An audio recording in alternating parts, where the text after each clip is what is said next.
What's up, everyone? How y'all doing today? Actually, daytime? What? Let's get this started. Seriously. Get the quest. Yeah. Uh, before. Yeah. In that boo. Now we can start.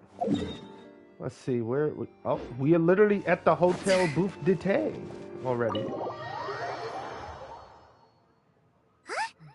that Navia over there? Oh, it's been a while. Let's go say hi.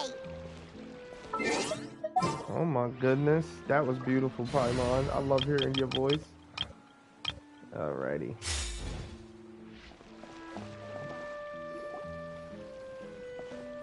Hey, Navia, what you up to? Shh. Undercover work. Why the secrecy? Get lost, Monica! I don't want to see you back here until you're ready to wake up and start doing things properly!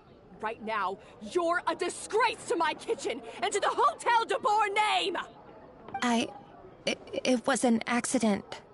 I'm sorry, did you hear me asking for excuses? No, I'll do better, I promise. Why is she so aggressive? She won't even listen to what the poor girl has to say. Oh, hey, cut her some slack. You gotta at least hear her out. Uh-oh. Wait! Huh? Who do you think you are telling me? Wait a sec. Navia? Huh. So, you're bringing backup now. Suit yourself! You're still wasting your time!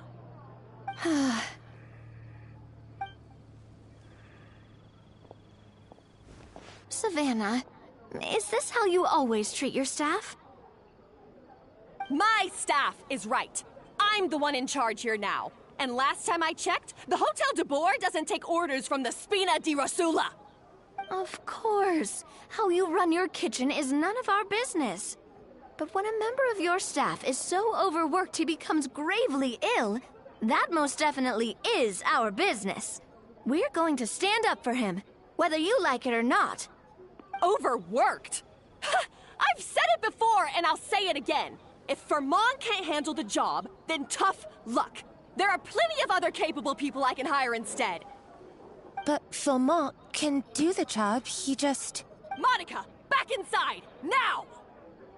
Huh? But you said I shouldn't come back until... Just do as you're told, and not another word out of you! Come on, we have work to do! This voice acting is Wow, beautiful. what a horrible person. Sorry.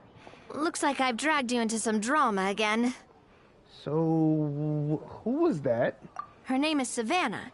She's the new head chef at Hotel de Boer.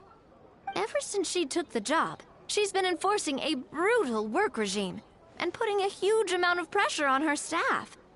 One guy was so overworked, he collapsed from illness.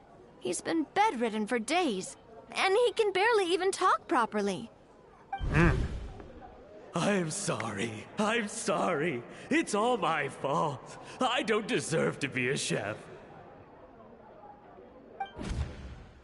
At his family's request, the Spina di Rosula is trying to mediate on his behalf. We're not exactly making a ton of progress, as you saw. Savannah is adamant that Vermont's exhaustion and illness have nothing to do with her or how she's been running her kitchen. She's refusing to have any kind of meaningful dialogue with us. Our next thought was to talk to the other chefs at the restaurant and get a better idea of their working conditions. But with Savannah watching them like a hawk, no one has been willing to open up.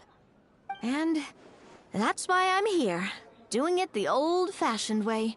Camping out, watching, and waiting for an opportunity. And then you were going to approach Monica. Oh, shoot. It all makes sense now. Sorry. Paimon should have thunk before she spoke. Did Paimon ruin everything? Yeah. Oh, no, not at all, Paimon. I'd let her know. Honestly, the way she was laying into Monica, someone had to step in. I'm sure I would have piped up if you hadn't. And besides, I don't really think I'm built for espionage. Either way, Savannah's seen you now, so you probably won't get another chance. Yeah, meaning it's gonna be all the more difficult to get the inside scoop now. Yep. I might as well head back to the Fleuve Cendre then. We'll need to come up with a whole new game plan. Paimon will join you, cause this is kinda all Paimon's fault. Then I'll join you too. Guys, her it's fault. fine. You don't need to worry about it. That said, if you were planning to visit the Fleuve Cendre anyway, let me take you out for a meal. I'll make sure it's a proper feast. I bet. A really famous chef just joined the Spina di Rosula's tavern. Her name is... Sorry to interrupt. I just wanted to apologize for the scene you witnessed just now. We shouldn't subject our customers to that. This is a small token from us. It's some candy from Monica. She asked me to make sure it was delivered into your hands. Monica's the one Wow. apologizing? Huh. Clearly Savannah is the one who owes an apology. Our head chef has been a little highly strung lately. Sorry for everything. Thank you for the gift. Alright. Since there's candy, Paimon will drop it. Not the candy. Thank you for understanding. We'll make sure to pass your feedback on to Miss Savannah. A little highly strung, huh? Looks like with Savannah in the kitchen, even the waiting staff are on edge. Paimon doesn't get it. How did someone like her even become head chef? Whew, that's how. Well, according to Fermat's family, she hasn't always been like this. But that's a story for another time. Let's try this candy. Ah, yes. Never underestimates Navia's affinity for candies or sweets. Oh, Paimon totally gets it. Come on, dig in! Huh? Hold on, there's something written on the wrapper. Find... Escoffier?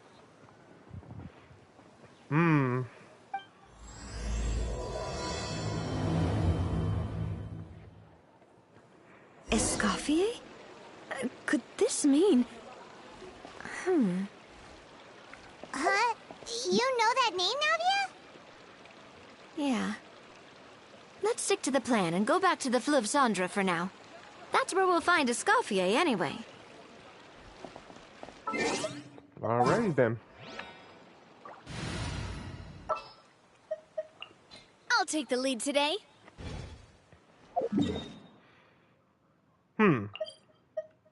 Oh, right, the Fleuve Cendre. I'm over here thinking about... Oh, never mind. I was thinking about her actual base of headquarters. So, who is this Escoffier, anyway? Well, for starters, she used to be the head chef at the Hotel de Bourg, before Savannah. She recreated the legendary Gâteau de Bourg and restored the restaurant back to its former glory. Safe to say, she's the most renowned head chef in the Hotel de Bourg's history. After the culinary genius Modeste himself. Gâteau de Bourg? That's the super exclusive cake that they only sell a few slices a day, right? Wow. Why the heck would she let Savannah take her place? Well, apparently, the Hotel de Bourg was reported for a safety incident. Someone claims that the kitchen was adding an illegal substance to their menu. But none of the chefs had any idea how it could have gotten into the food. In the end, Escoffier decided that as head chef, she should take responsibility. And she was sent to the Fortress of Meripede. The Fortress of Meripede? Oh, don't be so dramatic. It was probably just a formality. Well, you're right. The quantity of the substance they found was fairly minimal. Even the guards believed the whole thing was probably just an accident. Escoffier didn't have to stay in the fortress for long, but still, by the time she returned, the role of head chef had already passed to Savannah. So that's what happened. Paimon still thinks it's really unfair. Even though Escoffier is no longer head chef at the hotel, she's still well respected by the staff. So, I'm guessing what Monica wants is for us to convince Escoffier to try and negotiate with Savannah on the staff's behalf. Oh, Paimon gets it! Monica wants Escoffier to come back and kick Savannah out. I thought she was going to say something totally It's different. simple. If the new head chef is stressing everyone out, then the solution is just get the old one back. Well, about that... You thought cream of mushroom soup was ready to serve after 3.5 minutes on the stove! You'd have had more sense serving hot water with ice cubes. At least then you wouldn't have wasted all this perfectly good cream and mushroom! What do you say, Hilaire? I'm sorry, Cream. I'm sorry, Mushroom. As you can see, Escoffier is that kind of chef as well. I'm completely lost. You have to leave it on the heat for long enough to allow those flavors the chance to come out. Don't be fooled by the aroma when the water first starts to boil. Got it? Yes, Chef. Then go back and do it again. The customers are still waiting. Remember where you went wrong and don't repeat the same mistake twice. Yes, Chef.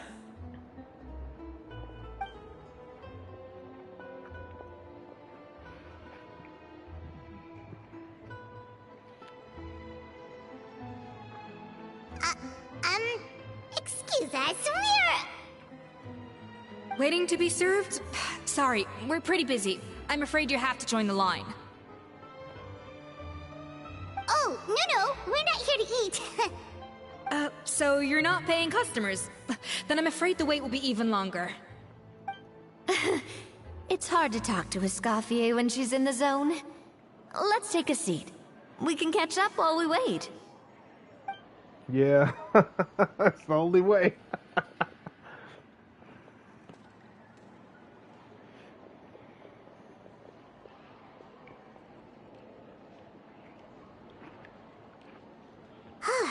Looks like the rush hour is finally over. Is it always this busy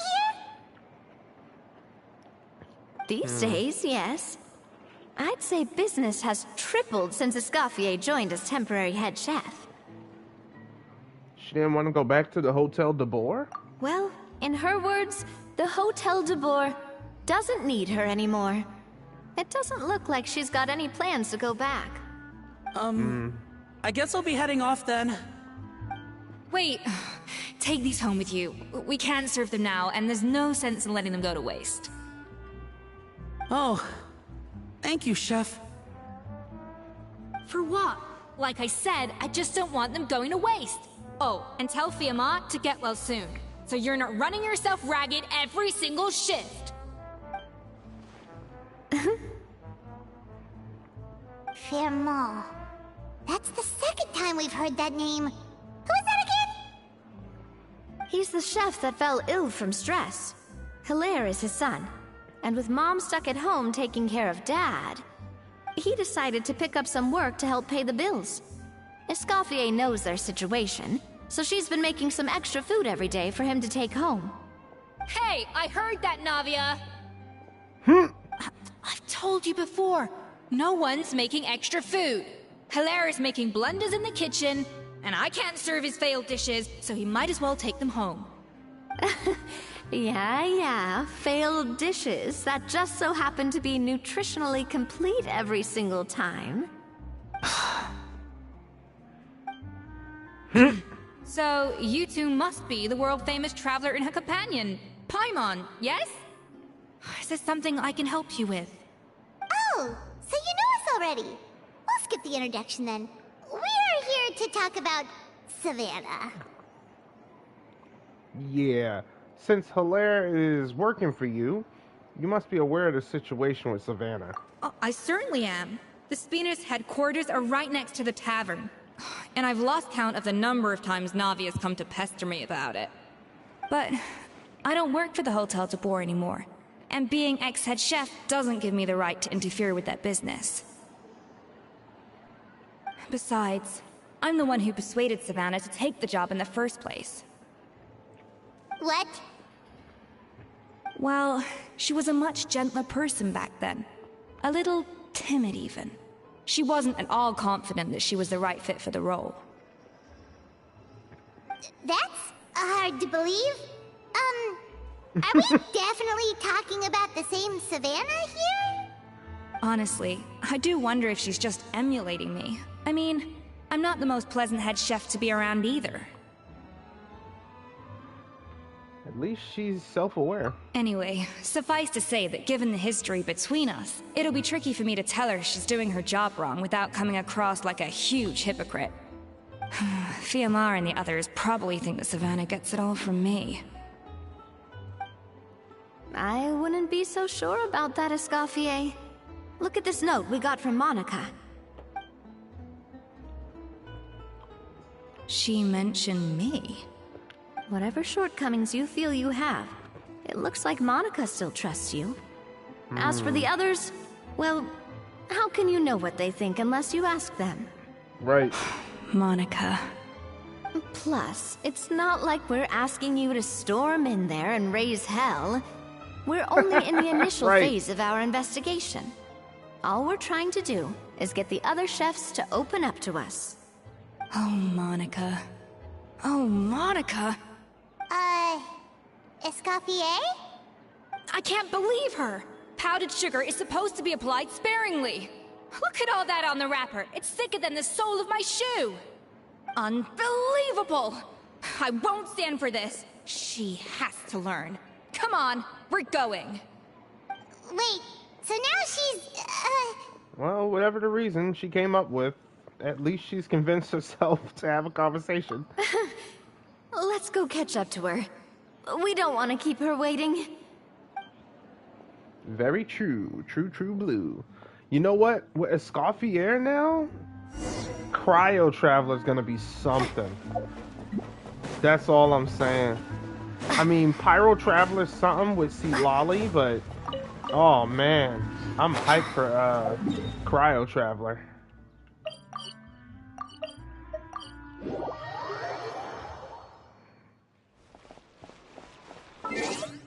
First, yeah. Escoffier. Ready to spice things up. Yes, you are. We done brought everyone. Don't worry, we're here.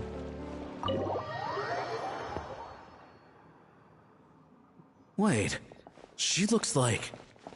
Is that a Escoffier? I'm sorry. I'm so sorry. Mm-hmm. I'm sorry. I'm so sorry. I messed up your order. Oh, I wouldn't go that far. Maybe the taste is a little off, but if you hadn't brought it up, I don't think I would have noticed. But, please, you have to forgive me or Chef is gonna... Okay, I know. I'll kneel before you. What the heck? Get up, Monica! Can't you see that you're just making your customer feel more awkward? Escoffier? If you want forgiveness, then do what any self-respecting chef would do. Make the dish again. And this time, get it right. You cannot go begging your customers to feel sorry for you. Savannah said that I'm not allowed back in the kitchen until I've corrected my mistake. But if I can't go back into the kitchen, I can't do the dish over. That's some backwards logic. How can you fix your mistake without being allowed to cook? If this is what Fromage had to put up with, then no wonder he had a breakdown. We apologize for interrupting your meal, sir. It's fine. With my layman's palate, it's not like I can tell the difference anyway. I was actually quite enjoying my meal until she appeared out of nowhere and started apologizing. Gave me a bit of a fright, to be honest. Oh, well, it's because Chef Savannah tasted a bit of the leftover soup from my pot and then threw me out of the kitchen. Gosh, that's pretty strict. Has she always been that way? I don't recall things being like this when Escoffier was head chef here. I gotta say, you're all looking a little worse for wear these days. I mean, Escoffier was strict too, but I think the difference is that her criticism was more constructive, so you knew what you did wrong and how to improve, and we all knew that it came from a good place. Chef Escoffier was hard on us because she truly wanted us to reach her level. But these days, whenever we make a mistake, we just get told to wake up, get your head in the game, or just do it again. And it's only gotten worse since word got out that Chef Escoffier had started working again in the Fleuve Cendre. Monica, you don't need to call me chef. I'm not the boss here anymore. Yeah, but through no fault of your own. What happened back then, that wasn't on you, and all of us know that. That banquet was a huge event, and so many staff were involved every step of the way. With so many moving parts, there's no way of knowing how that Lumiline ended up in the food we served. Lumiline? What's that? A new drug from the Fontaine Research Institute, produced from an extract of the Lumitoile. Apparently it sharpens the senses, so they used it to treat people with impaired responses to stimuli. Oh, yeah, I've heard about that. They found out you can use it as a flavor enhancer since it stimulates the taste buds. Makes things pretty addictive. They also found that overuse can have mood-altering effects, and even lead to nerve damage. So it quickly ended up on the guards' list of controlled substances. Unfortunately, however, some food products containing the additive had already made it to the market by the time the guards banned it from the restaurant industry. Everyone knows that in all likelihood, someone probably just purchased a batch of contaminated ingredients by mistake. But you took all the blame. We all know why. You just didn't want to see this turn into a place where tensions are constantly running high. Because everyone's suspicious of each other all the time. And now look at you. A fry chef in the Fleuve Cendre. What are you trying to say? Sure, the Spina's Tavern is no Hotel de Boer, but come on. It's not that bad, is it? Oh, the Fleuve Cendre, you say? Great. That's where I'm dining from now on. Monica, I'm very happy with my current job. And there's no changing the past. We just have to let bygones be bygones. Besides, at the end of the day, I was the head chef, regardless of whose mistake it was. Ultimately, the responsibility lay with me. If only Savannah was half the boss you were. I'm sorry? Do you have a problem with my conduct as head chef? No, chef. So, you do remember who's boss? Escoffier? I thought you'd left this place for good. What are you doing back here? What happened to you, Savannah? Why are you acting like this? When I turned this place over to you, You made me the head chef and gave up your right to tell me how to do my job. You're not the boss here anymore, so stop acting like you own the place. Whoa. Sounds like someone has a chip on her shoulder.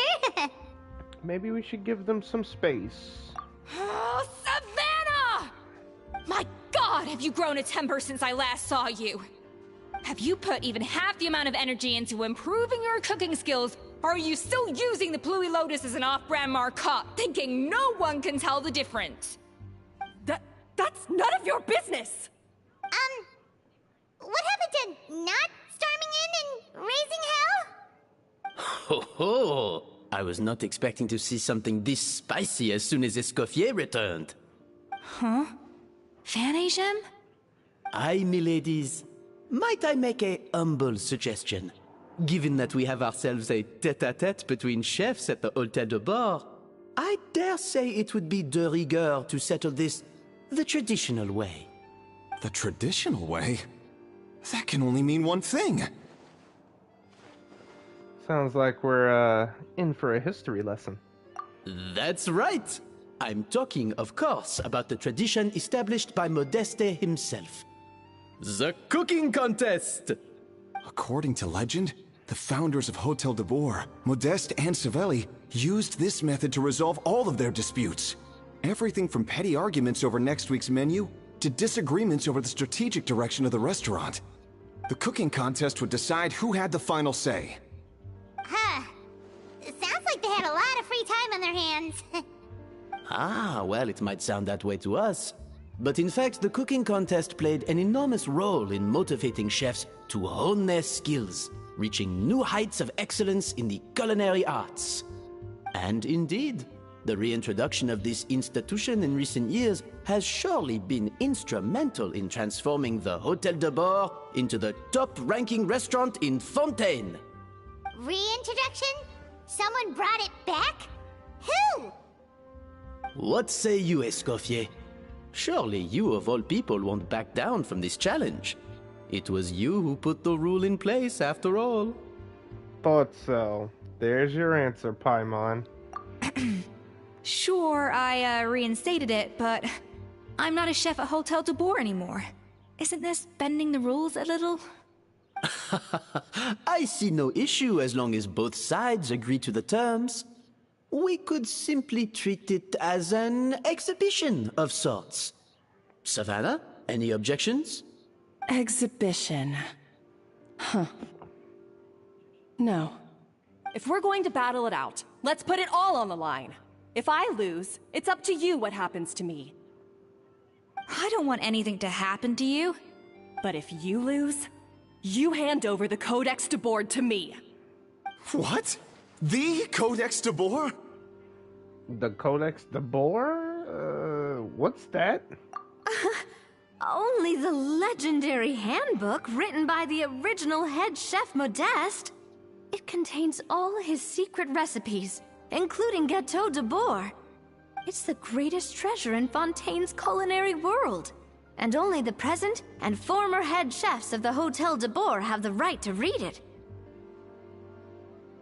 Present and former? Wait, but that already includes Savannah, though. What do you want that old thing for? You have your own copy, don't you? Don't take me for a fool. You know perfectly well what I mean. I want your copy, the original version, the one you took with you when you left us. I'm sorry, I must be missing something. You know, there's no difference between the original and the copy, right? They contain the exact same recipes. Stop trying to change the topic. What's wrong, Escoffier? Scared you're gonna lose to me? Or are you scared of me getting my hands on the original codex? Savannah, you may remember that we gave her the original as a parting gift, to thank Escoffier for her years of service. Asking for it back feels a little, Oh, I'm sure it won't be an issue, as long as both sides agree to the terms. Those were your words, weren't they? And as for the contest itself, let's make it a bake-off. Gâteau de Boer, per the recipe in the codex. Well, Escoffier, you against me. Are you in or out? You sound surprisingly confident. All right then, let's see how much you've actually grown. I hope you surprise me, Savannah. I'd hate to find out that all you've learned after this long is how to chew people's heads off. Believe me, I'll show you. Escoffier, are you sure this is a good idea? You accepted her terms a little hastily. Oh, it'll be fine. Let's head back to the Fleuve Cendre so I can get prepping. That's right. She did, like, jump to it.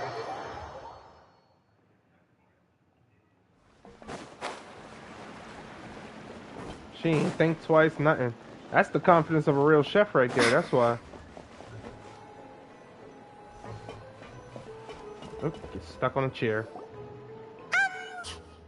So, this whole bake-off thing kind of came out of nowhere. Was it really sensible to just go along with it? Well, I got a sense that she's holding something back. But we chefs always express ourselves in our cooking. So if she won't talk, this might be the best way to find out what's really going on with her. Huh? Holding back? Sure didn't sound that way to Paimon. Escoffier only picked up on it because she's the same way. Always closed off, never letting you know what she really thinks. That's patently false, at least where your macarons are concerned. I've been nothing but truthful with you about the disgraceful amount of sugar you use. Okay. That's one case where you can keep your thoughts to yourself. So anyway, what's this Codex de Boer she's so obsessed with? Oh, that? Well, it's not so much a recipe book as a diary of Modeste's adventures. Back in the day, he and his good friend Savelli explored far and wide, partly adventuring, partly looking for new ingredients and developing new recipes. Their creations had an enormous influence on the course of Fontaine cuisine, turning it into a much more vibrant and diverse scene. For instance, legend has it that the original Gâteau de Boer was made using a special secret ingredient that Modeste discovered on one of his adventures. So rare was the ingredient that they could never make more than 16 slices of the cake per day. But everyone who tried it claimed that it was one of the most blissful and invigorating things they had ever tasted. Modeste and Savelli went on to found the original Hôtel de Boer, which catapulted them to stardom in Fontaine's culinary world. Especially Modeste. He was hailed as a once-in-a-generation genius, and over time, the recipes from his adventure log became known as the Codex de Boer. Ah, Paimon's heard this kind of story before. Armed with the Codex, the Hôtel de Boer took its rightful place as the finest restaurant in the land, serving those recipes for centuries to come. Something like that? What? No, of course not. Cooking is a constantly evolving art form. How could any restaurant survive if they only served food that was popular last century? Anyway, never mind centuries. Savelli and Modeste parted ways not even 10 years after their rise to fame. Then, Modeste passed away while he was still in his prime. And that was it. The end of the Hôtel de Boer's heyday. It fell into decline, and for most of its history, it was just a nondescript place with a couple of cheap tables. It's only in recent decades that it started recovering. Even then, it still took numerous relocations and changes of management before we finally ended up with Vanigem and the restaurant we have today. Oh! So the Codex really isn't all that, then. Paimon figured it was like one of those mystical books they have in Liwei's martial arts novels, where the main character learns all their secret powers from. Yes, well, that's fiction, and this is reality. You can't meet the tastes of modern diners by following some ancient recipes from a dusty old book. Case in point. Even the Gâteau de Boer they sell now is actually Escoffier's reimagination. Wait, really? Why though? Didn't that recipe make it into the Codex? It did, but like I said, it's the dusty old book now, and the records aren't as legible as they once were. Not to mention that there's no way of finding the secret ingredient Modeste wrote about. So, reimagination is right. I consulted some historical records and took what I could from the Codex. But ultimately, the Gâteau de Boer of today is my own recipe. As for why we gave it the same name and kept the tradition of only selling 16 slices a day, well, you've got Vanigem's business sense to thank for that. Oh! Huh. Well, that kind of takes all the mystique out of it. Hey now, it might not be the original Gâteau de Boer, but it's still the most delicious cake in Fontaine today. And who knows, maybe Escoffier's version is more suited to your palate. Just think, if the original truly was the perfect cake you're imagining it to be, there's no way the recipe would have been lost to history, right? Not to mention that the Hôtel de Boer never would have fallen into a slump. Anyway, before I left my role as head chef, I made a copy of all the recipes from the Codex, including my own improved versions, and turned them over to Savannah. So why is she so interested in the original copy? Could it be a symbolic thing? Like, whoever holds the original Codex de Boer is the true head chef? Well, it was clearly precious enough to give to Escoffier as a parting gift. Meanwhile, Savannah only got a copy. Maybe from her point of view, it's like management doesn't truly see her as being worthy of the role. You think so? The only thing is, it was her suggestion to gift me the original in the first place. Well, a joint decision by her and Vanigem. But still, What? Huh. Guess she's had a major change of heart since she became head chef. Yeesh. Who knows? We could speculate forever. Better to just let our gato do the talking. What does that mean exactly? It means vesting her in this bake-off, and then getting her to explain herself, even if I have to beat it out of her with a spatula. Whoa, you don't mince your words. However much she's changed since we worked together, I believe that she still has her chef's pride. And if she respects the art, she'll respect the outcome of our contest. Awesome. Well, I'm confident that you and your spatula can get justice for Froment. All you need to do now is win the contest. But that should be a breeze for you. Let's not get too ahead of ourselves. Gâteau de bourg is very complicated to make. Usually, it takes 3 chefs working in tandem to cover everything. Now, if I had to push it, I could probably do the work of 3 chefs myself. But I'd prefer to play it safe if I can find a couple of assistants in time. Well, that's easy. The 3 of us are veterans in the kitchen. You just need to pick 2 of us. Well, I have heard the Traveler is an accomplished cook, as well as a warrior. But be warned, I will hold you to exceptionally high standards. Think you're up to the task? Bring it on. Oh, count me in too. I've spent weeks perfecting my macarons after your scathing review. Even if it means competing against the Traveler, so be it. I'll show you what I'm made of. Confident. I like it. Alright, let's start with some elementary mise en place. Show me your knife skills. Okay. Are we actually gonna? We are actually gonna do that. Okay. Show Escoffier your knife skills. Use normal attacks to cut the fruit. It seems she will collect the slices and process them into the sublime substance. I've always called it chopping stuff up, not mise en place. But it's basically the same thing, right? Oh, Navia. The difference in your case is that mise en place is chopping stuff up without... Oh, I should not have gone that Looks like fast. you found that easier than I expected. Yeah, thankfully it was pretty straightforward in the end. You made it sound like we'd be carving statues out of fruits or something. Well, brace yourself, because the next step is anything but straightforward. I'll be using this cold press to extract flavor compounds from the ingredients. What's a cold press? A kind of special food processor I got the Fontaine Research Institute to make for me. It uses cold temperature extraction to isolate the essence of cooking ingredients, which can then be used to flavor dishes more precisely. But this isn't exactly standard kitchen equipment, so that probably didn't make a whole lot of sense. Let me give you a demonstration instead. Okay. Display your mastery with the cold press. Tap your elemental skill to accelerate the cold press process. Then use normal attacks to let it do its work.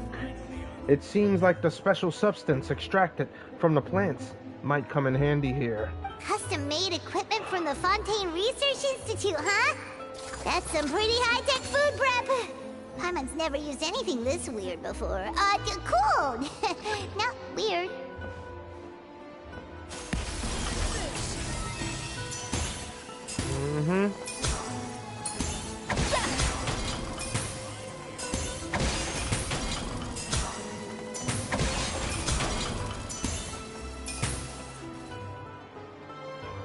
And done. These are the flavor compounds extracted from our ingredients. I've processed all the fruit you chopped up earlier. Wow! Even the smell is so much more concentrated. What next? Do we add all this stuff in? Absolutely not! Throwing everything in at once will ruin the balance of flavors. We have to go slowly and carefully to calibrate the exact flavor we want. I'll demonstrate again. Now, watch closely. Oh yeah, she ain't just a chef, she a chef. Chef. Learn at Escoffier's feet. Ooh, I would love to kiss her feet. And master her precision cooking and flavorings. you got from her multifunctional food processor can adjust the flavor profile of the dish. Strike a balance between fruity flavor and floral flavors to adjust said flavor profile and make a delicious dish. I feel like this is gonna be a fail for me. Slowly and carefully. Not a drop too much, and not a drop too little.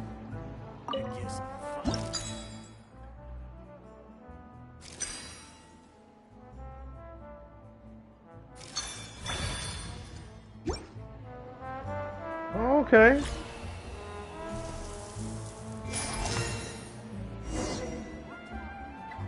And voila! Now it's your turn. That was gorgeous. Not terrible. Considering Damn. this was everyone's first time blending flavor extracts, it could have been worse. But the traveler's work was surprisingly good. Her Are you accent, sure man. you've never done this before? You got almost perfect results on your first try. My goodness. All thanks to my excellent teacher. That goes without saying. Still, credit where credit's due. You did well. Alright, now for the part I've been looking forward to. I want each of you to cook something from the Hotel de Boer's current menu. I'll judge your submissions and give you a final score. Final score? That's right. The true test of your cooking skills is the finished product. It'll be good practice for the contest itself. Now get to it. Chop chop! Wait, are we in the contest? Escoffier, when do I kiss your feet? Alright, let's How's see. it going? Have you picked a dish yet? Choose wisely. I expect you to present the most delicious thing on the menu.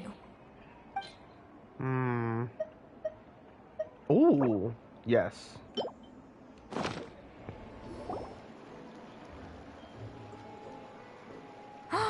Look at that! With the grace of a snow-winged goose, as I like to say. Now, let the grating commence.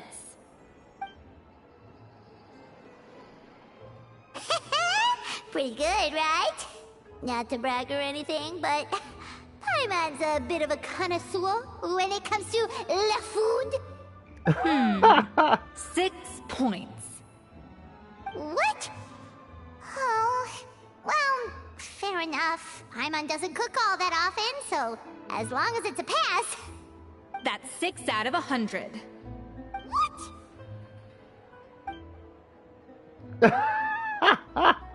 You say you're a connoisseur, but it's quite clear from this dish that you have far more experience consuming food than creating it. By that logic, I suppose you think listening to Lady Farina on repeat every day would make you an opera singer. Aww. Me next, me next. I'll have you know that this batch of macarons has 2 whole tablespoons less sugar than my previous ones. So you went from 12 tablespoons to 10? Well, it's nice to know you actually measured it out. Because it tastes like you just threw in whatever was left in the jar. 6 points. Aw. Wow. Yikes, she's a harsh judge. Now to the final dish. So, what do you think? This is our last hope. 8 points. Darn, that's barely higher than what we got. Not exactly. The color is spot on. Beautiful aroma. Excellent presentation. Oh my gosh, that face. I have to give this one 8 points out of 10. Maybe even 9 points. Huh? How did you pull that off? It's all that practice from cooking for you, Paimon. Don't get me wrong. There's room for improvement. But still, this is clearly the work of an accomplished chef. I can tell that you've put many hours of work into honing your skills in the kitchen. I can really taste the grace of the snow-winged goose in this dish. The traveler's journey, with all its trials, tribulations, and setbacks. Not to mention the frustrations of having a picky eater for a partner. Hey, you made that last part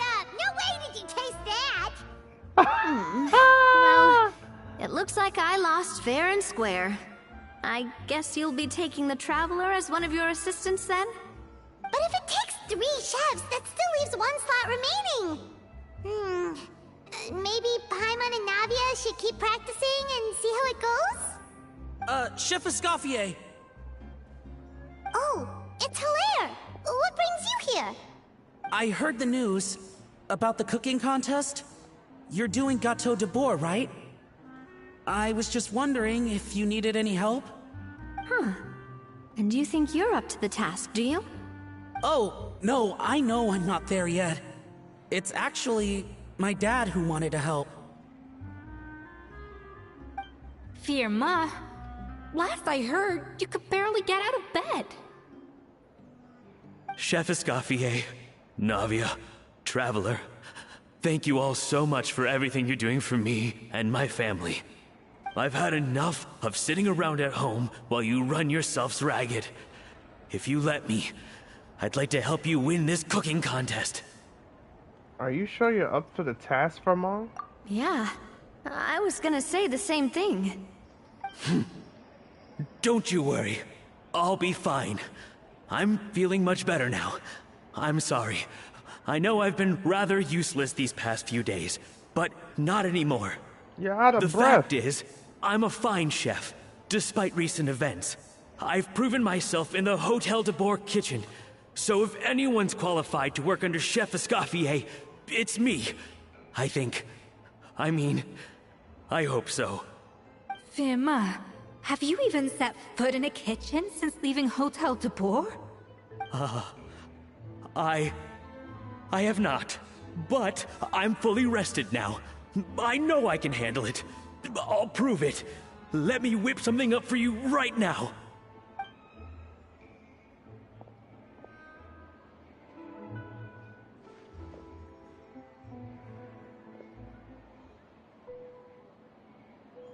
If anything, he's terrified. Huh? That's strange. Why are my hands shaking? What do you call this, Firma? I can't seem to grip my knife. Do it again! Again! Again! I... Hopeless. Get out of my kitchen yesterday. There's nothing worse than mental stress.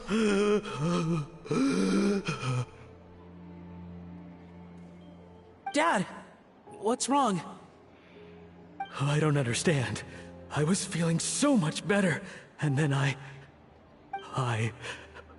Will I never be able to work in a kitchen again? Dad, talk to me. What happened? I think the real issue here is not physical exhaustion, but psychological trauma. Yep. Monica, when did you get here? Even I didn't notice you arrived. What the hell?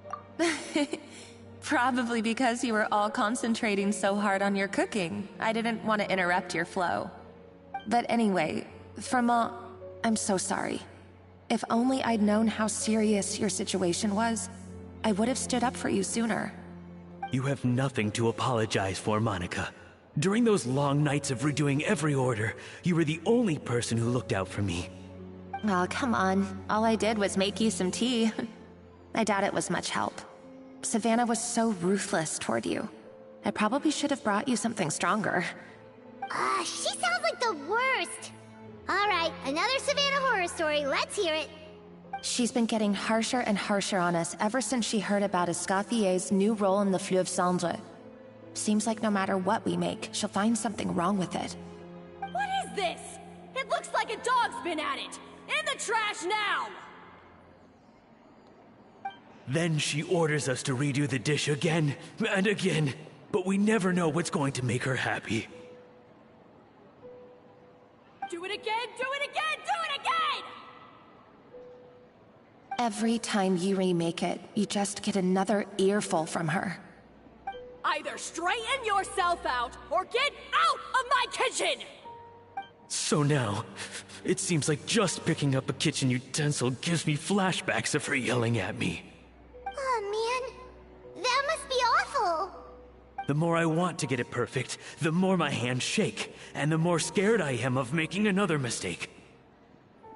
How can you give up so easily, Fiamma? You weren't a quitter when you were working for me. And even under Savannah, you talk about working late into the night trying to perfect your dishes. That says to me that you still hadn't lost that determination to prove yourself. What changed? I don't know what's come over me. When I think back, I just remember feeling like my heart and my hands were growing heavier and heavier as the shift went on. Each time I had to redo a dish, my heart sank a little further. Maybe Savannah was right. Maybe I am just hopeless at this. Dad. I see. Well, it sounds like there are some deep issues at work here. Ones that won't be resolved by merely seeking compensation. I will win this contest, and after that, I encourage you to approach Savannah and talk this out. But what if you can't find another assistant in time? Clearly, I'm in no state to help out. You think being one person short will ruin my chances? Let's not forget, I taught you and her everything you know. Even if I had to go it alone, I would present the perfect gâteau. Oh, well, Paimon and Nadia will still keep practicing, just in case. And so will I. Yeah! And if worse comes to worse, we can always get the Spina di Rosula to put out an emergency call for chefs. There's gotta be someone out there, right? Actually, I thought maybe I could help. That's sort of why I'm here. What? Why didn't you say so? I was going to, but then... well, this is the first chance I got. You do this for us? Thank you so much, Monica. Alright, fine by me. But aren't you still working for Savannah?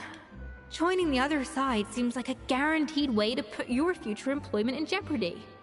I know, but it's all right. I've made up my mind. With the way things are, I can't keep working for Savannah much longer anyway. Unless I want to become the next Firma. I'm done with sucking it up. It's time to try and turn things around. If this cooking contest can get Savannah to see the error of her ways, then I'm sure she'll forgive me for this.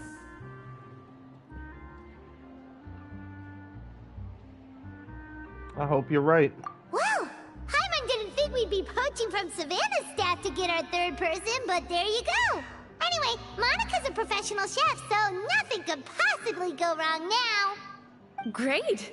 Then it's settled. And to congratulate you all on making the team, I propose a Spina-sponsored meal to celebrate. Spina sponsored? Wait, you mean I'm cooking? Well, I promised the Traveler a feast in the Fleuve Cendre. And I know how much you've been looking forward to it. Yeah! Feast, feast, feast! I can help cook. Alright, if you insist. Then prepare for some of the finest food of your lives.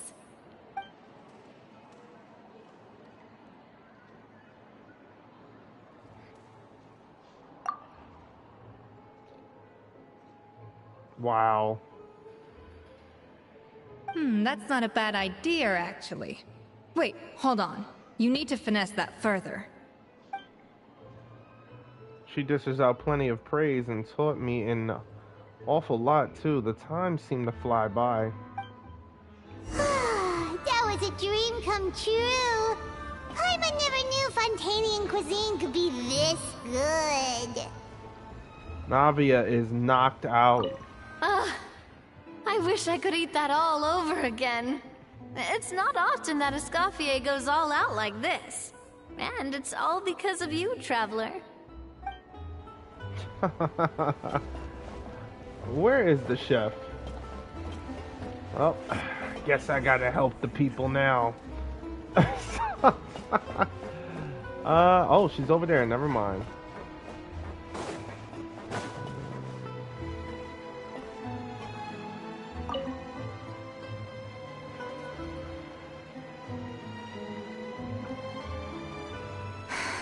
Why, Savannah?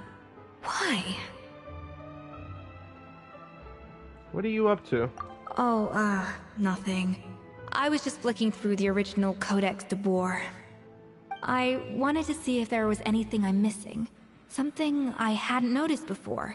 That might explain why Savannah's so desperate to get her hands on it.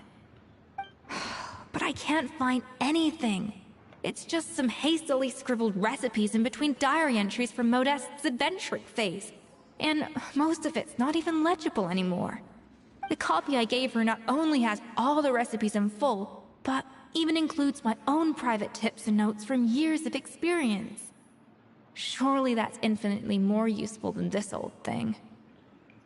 For her, it's probably not about how useful it is, and more of an issue of head chef's pride. Yeah, maybe. Still, it's just hard for me to imagine that the Savannah I knew would go to all this effort just to make a point. Were you two friends? We were. At least I always thought we were. She was a little shy, but meticulous with everything and everyone she dealt with. She made a few mistakes here and there, but she was quick to correct them whenever they were pointed out. And she was always striving to improve as a chef. Those qualities are why I recommended her to replace me as head chef. I never imagined for 1 second that she'd cause Fiamma and the other staff so much grief. It sounds like you feel partly responsible. Well, I mean to an extent, of course. I pushed hard for her to get the role. And the idea that she turned out like this because of me is difficult to come to terms with. I wonder if this is how Modeste felt back when he was writing the Codex. Speaking of Modeste, didn't he have a falling out with someone as well? Yes, with his good friend and co-founder of the Hotel de Boer, Savelli. The story goes that after Modeste unveiled his Gâteau de Boer and was hailed as a culinary genius, he was admired and adored by all. But his newfound fame slowly drove him and Savelli apart. Unlike Modeste, whose every new creation was an instant hit, Savelli seemed to face setbacks every turn. Doors that would swing wide open for Modeste would shut in Savelli's face. And with Modeste being whisked off to all manner of functions by his celebrity friends, he had less and less time to discuss the culinary arts with Savelli. People started gossiping about Savelli, and their relationship between the two gradually soured. Well, damn. So, what happened to them ultimately? Everything came to an abrupt end when Modeste, still in the prime of his life and still hailed as a genius, suddenly died from an acute illness. And that was it. They neither had a decisive split, nor got the chance to properly reconcile. Their story just came to an end. One rumor had it that Savelli actually killed Modeste out of jealousy, even as the latter was hoping to make amends. Is it true? Unlikely. It's a popular theory, but there's no real basis for it. At least there are no records of Savelli ever being convicted of a crime. Still, beyond a point, there's no way of knowing what truly happened in the past. All we can do is try to make sure the present doesn't quite go as badly. And that's why I have to win this contest tomorrow. Then get the truth about everything that's been going on, even if it means cracking her open like a nut. With me on the team, there's no way we can lose. And with you on the team, there's no way we will lose. Really? Well, I like the confidence. Don't let me down tomorrow, then. You better bring your A game.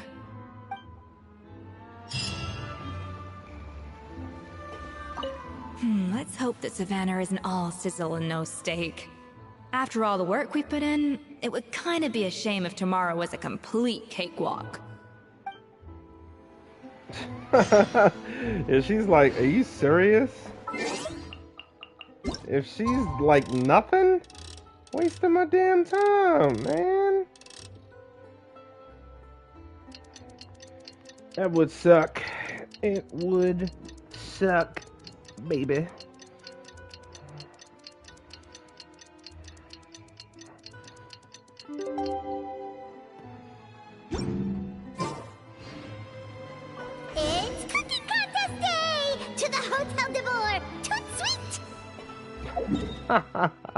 Fireball type.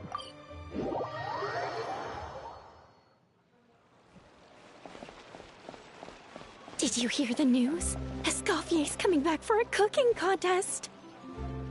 Wait, seriously? Escoffier in a cooking contest? Now that I've got to see. I don't get it. Why would anyone in their right mind challenge her to a cooking contest? I know, right? Insane work.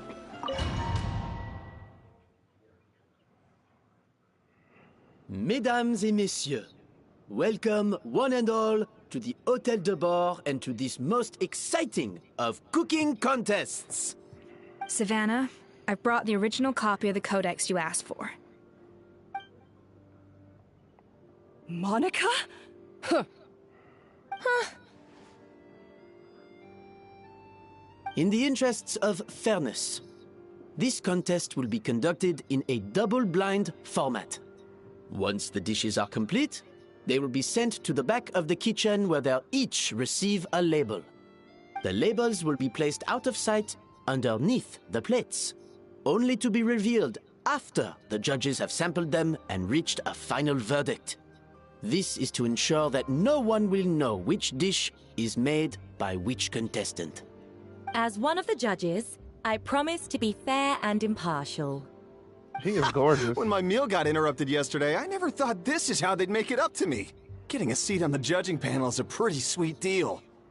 Both contestants have taken their positions. Then, without further ado, let the Hôtel de Bord cooking contest commence!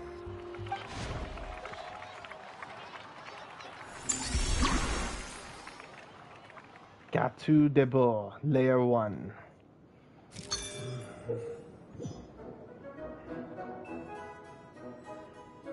Alright, make some gâteau de beurre using Escoffier's patented precision cooking. You can start the flavoring process at the seasoning table after obtaining flavorings from the cutting board and the cold press. Both flavoring types must be added in sufficient amounts to ensure richness of flavor. Add enough of both before aiming to balance the flavors out, and this dish is a wrap. Monica, Traveler, it's go time. Let's do this. Alphonse, Gaspard, get to work! Do not disappoint me. Looks like our two head chefs are raring to go. Like an oven on full blast, this competition is quickly heating up.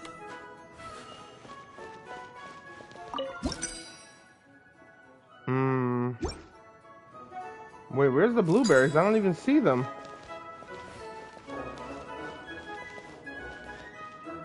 I don't even see them.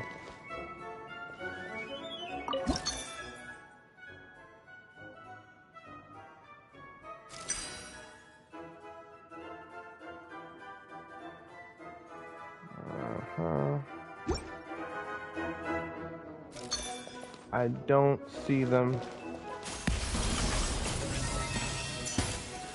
Yeah. That should be enough flavoring. Now hurry up and balance the flavors. There we go.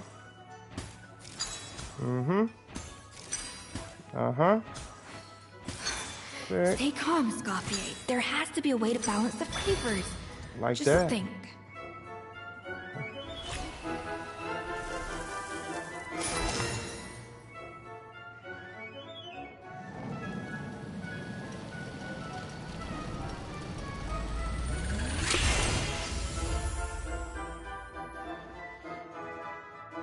Come on, Ready for your gâteau de beurre?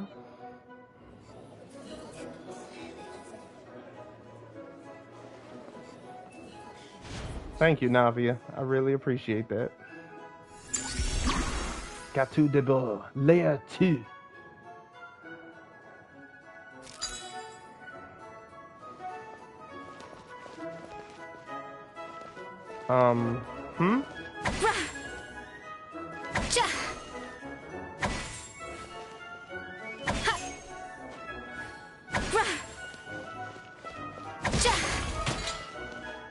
Alphonse! What are you playing at? The balance of flavors is about right. But the quantity is too low.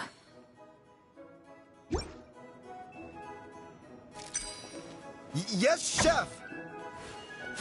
Oh, tension in the ranks on Team Savannah. Will this slow their progress?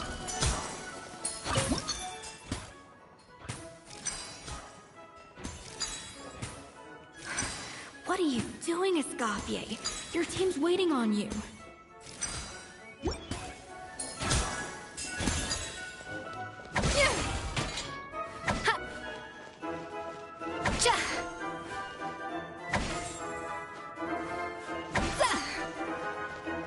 A dash of frosting!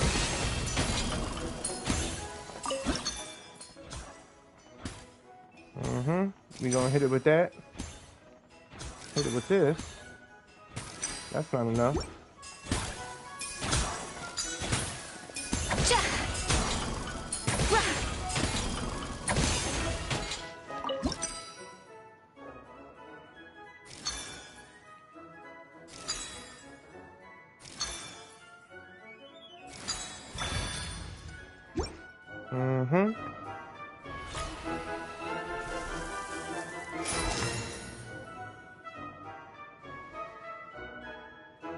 So,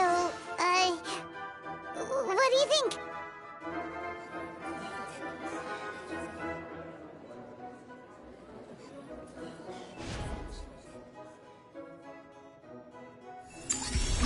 Gâteau de beurre, layer 3.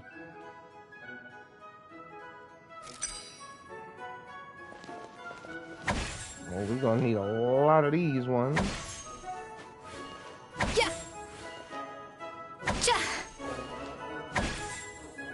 Escoffier is already on the final step of the... Oh, sorry again. I think this flavor profile is still a little bit off. Enough! She is just hammer.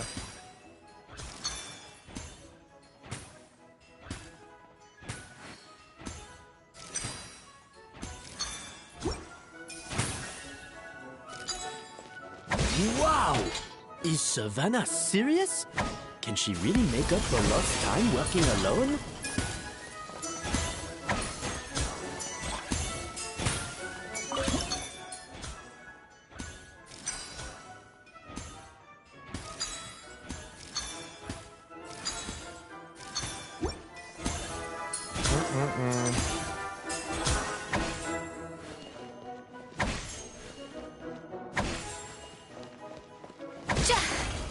A little amuse bouche. You ain't gonna make it easy, baby. There we go.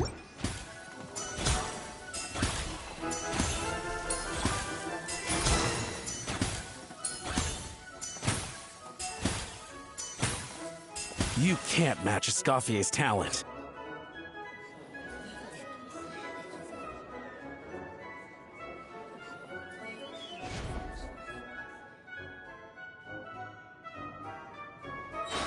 I present to you Gâteau de Bourg. She wasn't ready, baby.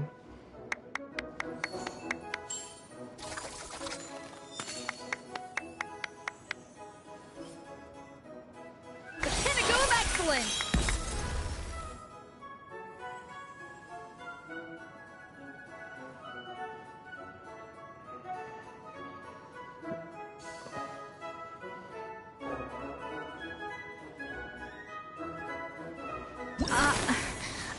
I was just exercising caution. I had to make sure everything was perfect.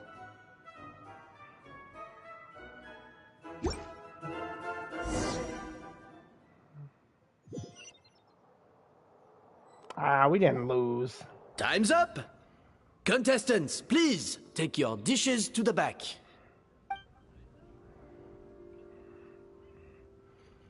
He knows. That guy was right. You really can't tell whose is whose just by looking at them. We both made the same dish after all. For all her flaws, Savannah's a talented chef who earned my recommendation for good reason. She wouldn't screw up something as elementary as the cake's appearance. Whoa! This is really rather good. Wonderfully soft and fluffy. Beautifully sweet. This is a masterclass in how to make gâteau de bois. I would give this one at least 9.9 out of 10! Only because there's something about the flavor of the base. It's just a little different from the recipe I'm used to. Huh? Really? I couldn't tell.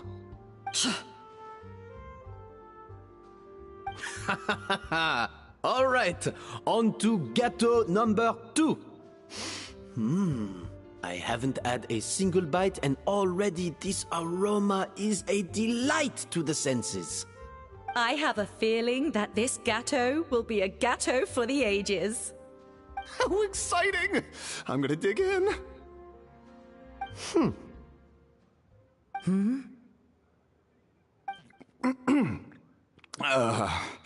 I think maybe someone got a little carried away when they were adding the sugar. Not just the sugar, it's the flavors too. This is all over the place. Who made this? It appears the decision is unanimous. This gâteau is far below the standard we would expect. And Paimon thought this might actually be close. Turns out she can't bake to save her life. Maybe it's because of poor teamwork? Or she spent half the time just berating her staff. Something's not right here. Savannah may not be perfect, but no way is she this sloppy.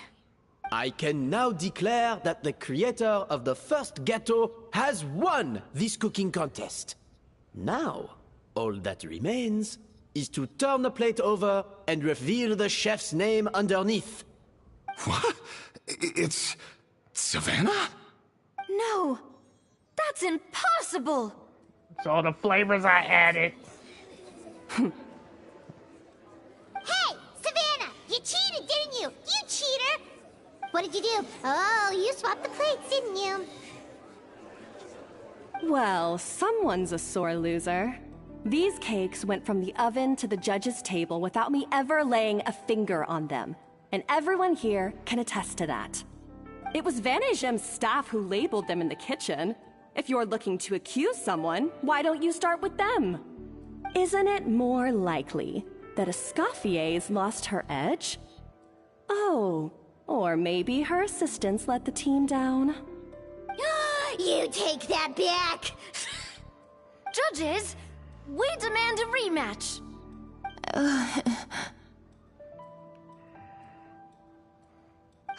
That's enough! What's done is done. As head chef, or rather as team lead, I take responsibility for the dish I served. Whatever went wrong and however it happened, I should have spotted it. Savannah, I didn't think you'd stoop this low just to beat me in a bake-off. What happened to your chef's pride? I don't know what you're talking about. If you want the Codex de Boer that much, you can have it. Escoffier, no! But you must promise me that you'll apologize to Firma and compensate him for everything you put him through. It's a little late to be negotiating terms.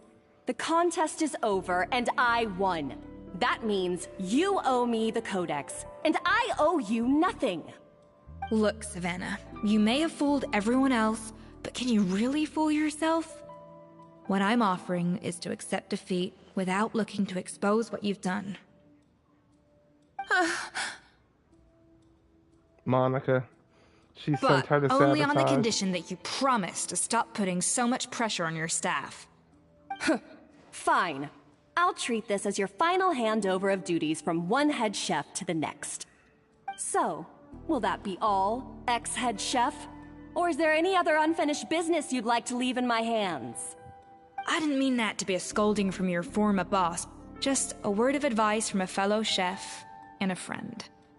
But I don't know if you're even open to input from other people anymore. I know what I'm doing. I don't need your advice. All right, fine. I'm glad to hear it.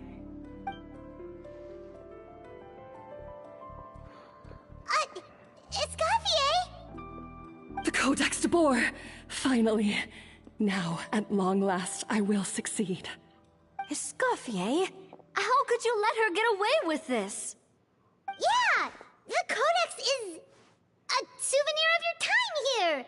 Doesn't that mean anything to you? It's all right. It was just a bake-off, not the end of the world. I'm already over it. Besides, it's not all bad. She agreed to compensate Firma.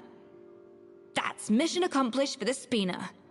Honestly, if I'd have known that giving her the Codex would solve everything, I'd have just done that in the first place. I mean, why bother with the whole cooking contest? It's such a waste of time and energy. But Escoffier. I'm sure she's devastated, but what's done is done. No.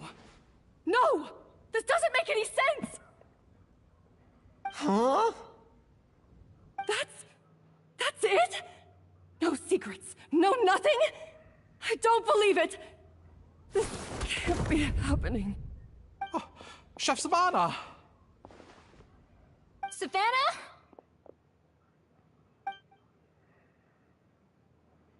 Mm-hmm.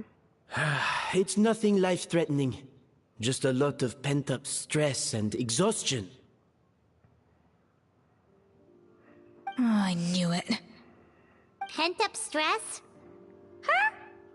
The truth is, however hard she might be on the rest of us, the person she puts the most pressure on is herself. Yes, there are nights when she makes us redo things over and over into the wee hours. But for her, it's every night. She'll hide herself away in the kitchen, working on new techniques and recipes, and only realize how long she's been at it when we come to work the following morning. But why? Why would she do that? Our best guess is, she doesn't want to be seen as less of a chef than Escoffier. And there it is. Even so, that's no excuse for taking her anger out on the rest of you. Yeah, and it's definitely no excuse for cheating in the cooking contest. About that, we honestly have no idea how she did it. We were focused on our own work the whole time, like she asked. Leone and Argalia were the ones I tasked with labeling the cakes. I've already spoken to them both. They're at a loss to explain it too. Not to worry. Come on, join me downstairs. I'll interrogate the guilty Gateau myself. It's Monica. Ain't that something?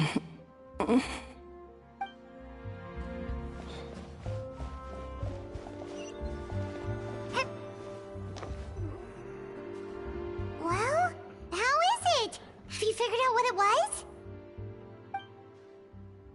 Oh, this is aggravated assault on my palate. I'd rather eat wet cement than this. Is it really that bad? I made sure to taste test it before it was served. Oh, relax. This isn't your cake. Savannah never switched the plates. The offending flavors are coming from in between the icing and the cake base, which means someone tampered with it while it was being made. Or in other words, we have a traitor in our midst. Mm-hmm. I'm sorry. I was forced into it. It was Chef Savannah. She said if I didn't cooperate, she would... Calm down, Monica. I've already accepted defeat. And if I wanted retribution, I would have brought this up when the results were announced. Whatever's going on with you, just spill the beans. There's no need to hide it.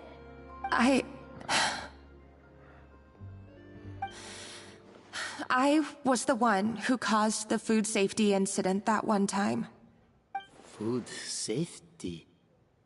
Wait, you mean the Lumaline incident? So you procured the contaminated ingredients? I think so. Savannah and I were on procurement that day.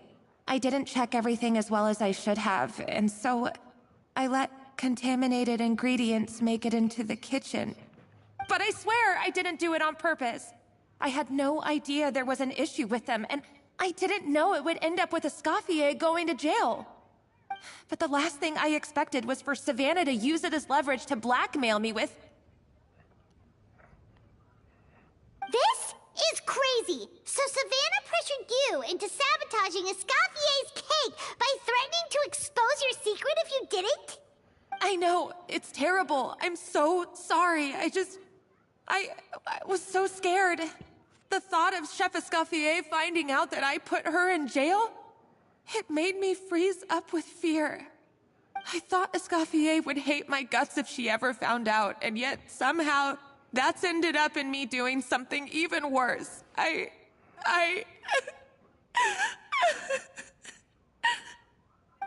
Seriously? All this fuss over a little slip-up? Huh?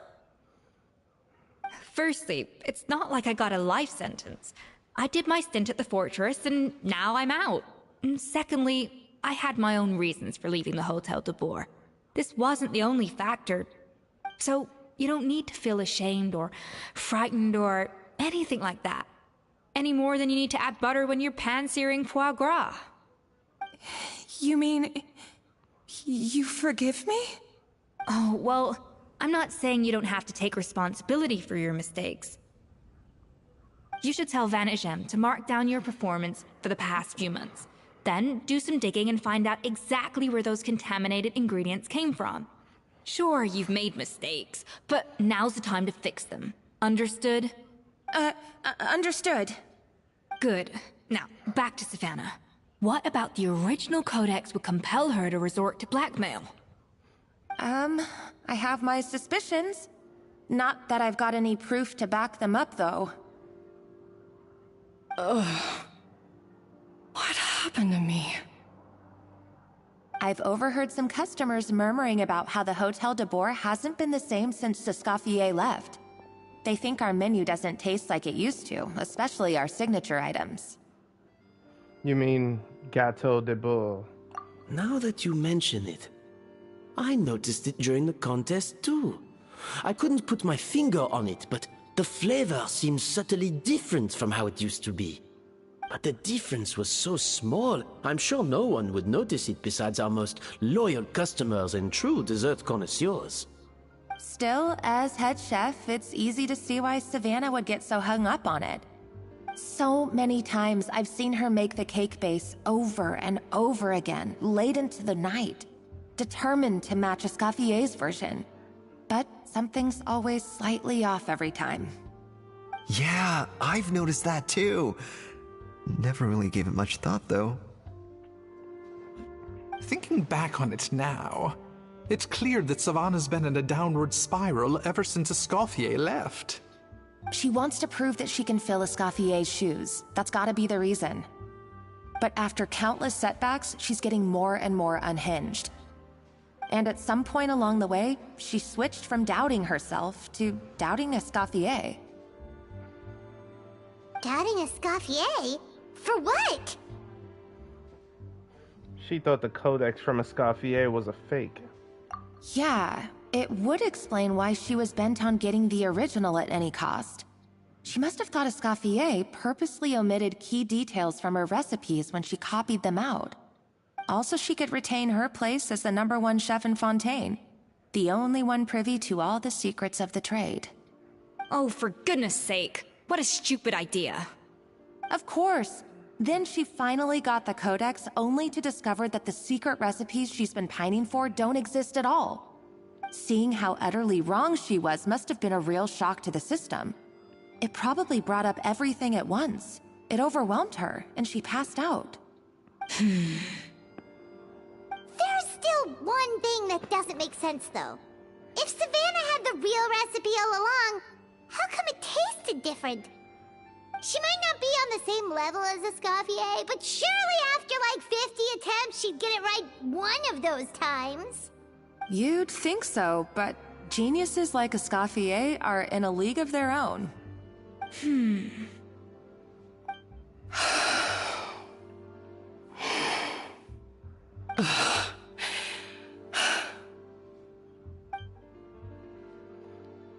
She's keeping the true recipe to herself. New head chef, you say?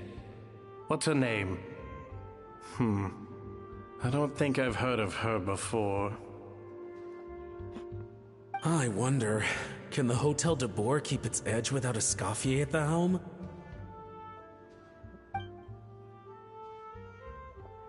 This tastes different from last time. Is it undercooked or something?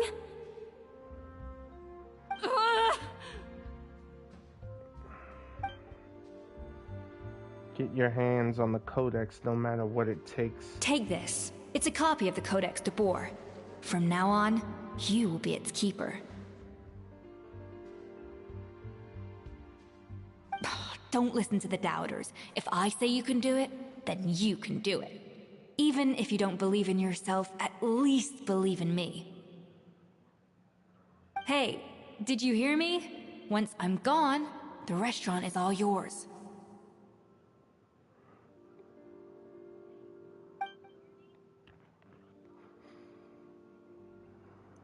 So you let the Luma line into the kitchen. I've been blaming other people, but maybe I'm the problem.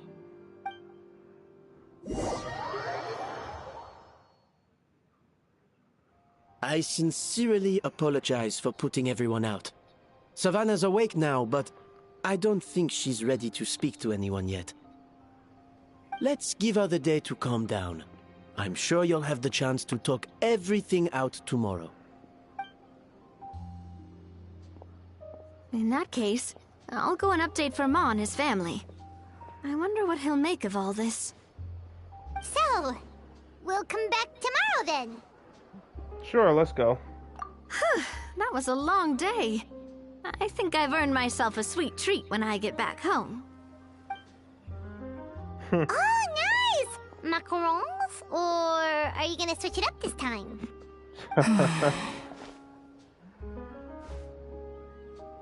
What is it, Escoffier? Traveler, how much do you know about the snow-winged goose? Not a whole lot. Every year they migrate long distances in search of a suitable home. There's always one goose at the front whose job is to lead the flock. Fontaine poets often use the image of that goose to explore the ideas about leadership and genius. They usually imagine someone who's a cut above the rest, a model of perfection. But what those poets don't know is that during a migration, the lead goose is always changing. Once the lead goose shows signs of fatigue, it retreats to the back of the flock and allows another goose to take its place. So the truth is that leadership, with all the responsibilities and pressures that come with it, it's something that everyone takes turns at. But we humans completely miss that fact when we project our own ideas about social hierarchies onto them. Is this about you and Savannah? I guess what I'm saying is, I don't buy into this notion that there's some sort of gulf between normal and genius. Cooking is a science, not magic. Given the same ingredients, same recipe, and same environment, I see no reason why two different people shouldn't be able to create the exact same dish. Of course, some people have a more sensitive palate than others, and some people are just born bolder or more conscientious. But these are all variables that can be accounted for with time and practice. I'd have no reason to expect so much from others if I believed that perfection can only come from the hands of a genius. The only reason I hold people to high standards is because, well, I believe they're capable of greatness. I don't know if you're right, but I think that's a great thing to believe in. Okay, I've made up my mind. I'm gonna get to the bottom of why Savannah failed. And come tomorrow, I'll give her the scolding of her life, pointing out all the mistakes she's made along the way. Then she'll finally see the error of her ways.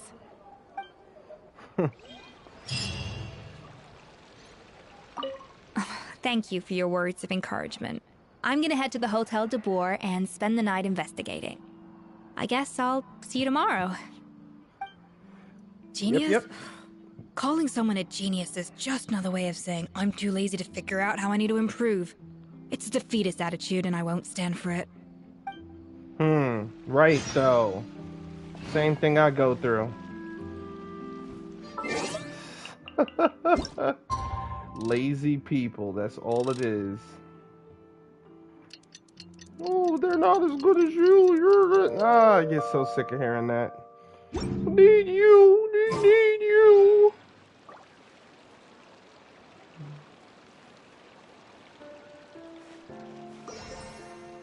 Oh. Okay, I guess I gotta wait till the following day. We'll do 5. Crack of dawn. Talk about the crack of dawn. It might still be dark. They really want to set the mood.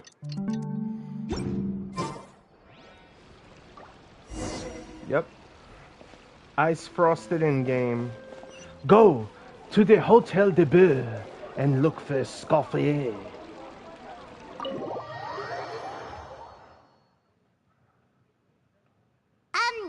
Why are we here so early? Our meeting with Vanigem isn't for a while. I wanted to check on Escoffier. Check on her? Why? What happened? Oh no. Escoffier, are you alright?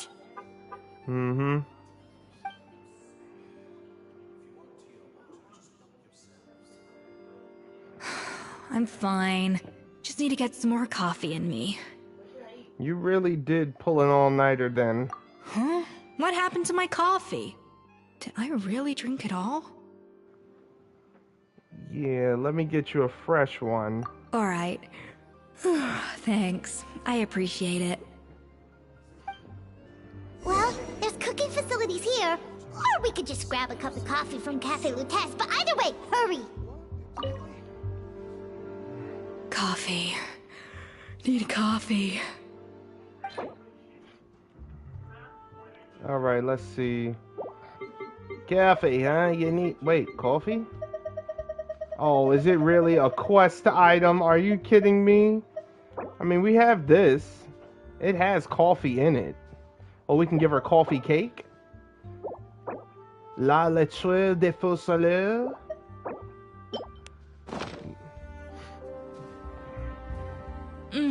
Strong, bitter coffee beans. Transformed through expert brewing and balanced perfectly with rich, creamy steam milk. Wonderful. I feel much better now. Thank you so much, Traveler and Paimon. Glad to hear it, but make sure to catch up in your sleep when you get the chance. Yeah, how goes the investigation? I think I figured out where the problem lies. Honestly, it's ridiculous. I don't know whether to laugh or cry. Wait, what investigation? What are you guys talking about? I'll save it for when everyone else gets here. It's so stupidly small. I can't believe it's caused so much drama. And yet, look at this kitchen. Yes, except my failures were stepping stones to success. Escoffier! Have you seen Savannah? Huh? No, not since yesterday. Why? What's wrong? After seeing her home yesterday, we were all a little concerned about how she was doing. So, I dropped by her place early this morning to check on her. Only to find an empty house with the doors wide open. I left Alphonse and the others to keep watch at her home, while I checked the Hotel de Bois. I'm worried something bad might have happened. If she's not here, then where could she be? Boss, Escoffier, bad news. Alphonse? You're supposed to be keeping watch at Savannah's house. We were, but then, just after you left, we found this stuff in her house. Oh, looks like a map with a bunch of random places circled. What does it mean? Wait a second. This feels familiar. I'm sure these places are all connected somehow. Of course, from the Codex. They're all places that Modeste explored on his adventures. Modeste? Yeah, but I don't understand. The adventure logs in the codex are too fragmented to be of any use. How come this map shows all the missing details? The Codex de Bord? Then, this place marked in red out at sea. Could that be the fabled birthplace of Gateau de Bord? Seriously? So now she set her sights on finding the original recipe and beating Escoffier that way? Geez, Savannah. Anything to overcome a Gateau plateau, huh? Ugh, idiot! Does she have a death wish? Those ruins are thousands of years old. Hold on. There's more. Besides the map, we also found these letters. It was you. You let the Lumaline through, didn't you? I know you were responsible for purchasing the problematic ingredient that day. What would your good friend think? I wonder if she learned that she suffered on account of your negligence. What would the people in the hotel think? So I imagine you'd like to keep this secret from Escoffier, wouldn't you, head chef Savannah? Retrieve the real codex by any means necessary. That's where the real treasure can be found.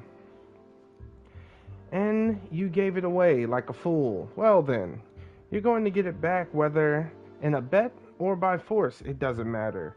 Oh, I know you don't have that cooking showdown of yours. Oh, I know you don't have that cooking showdown of yours? Wow. And if you don't think you can win, why, you simply need to have your opponent lose. I imagine the assistant of yours might come in handy in that regard. What are you dawdling for? She was the one who concealed the secret recipe in the first place. Why else do you think you've ever been able to recreate her work? She's afraid.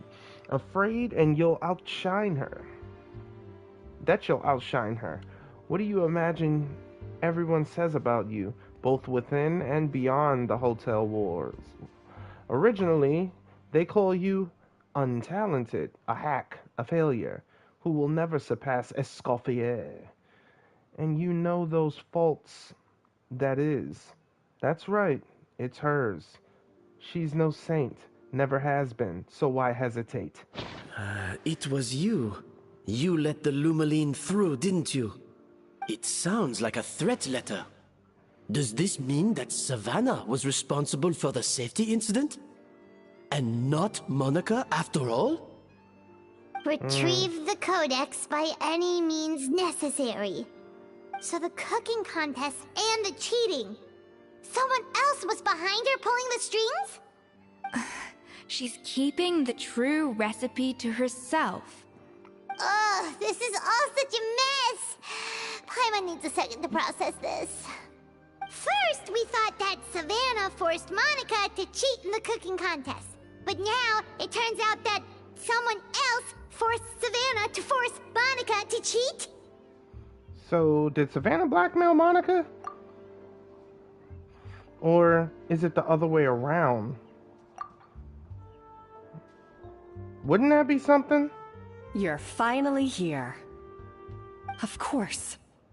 I should have put two and two together as soon as I read your threat letter. The food safety incident. The demand for a cooking contest.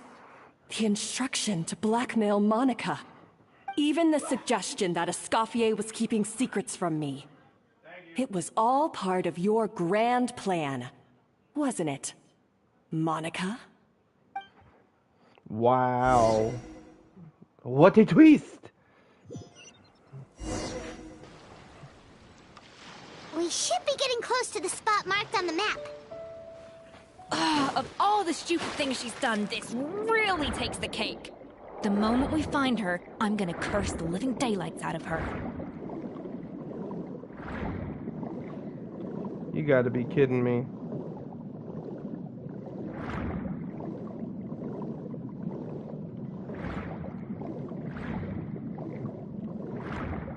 Wow, they really deep.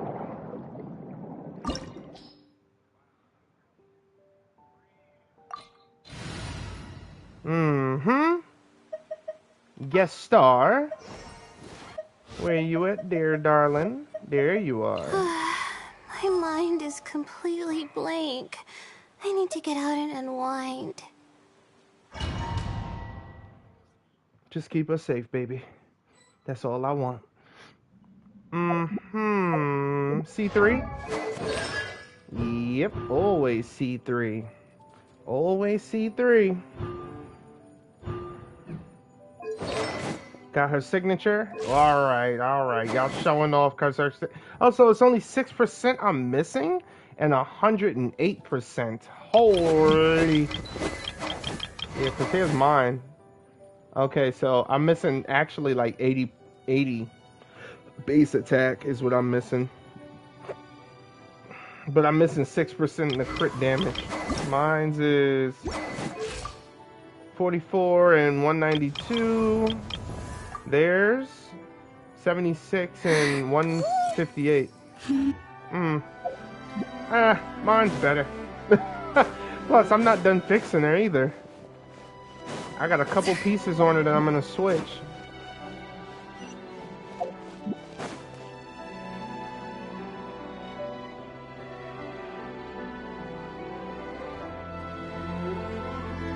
Oh, I was about to say, am I supposed to do something?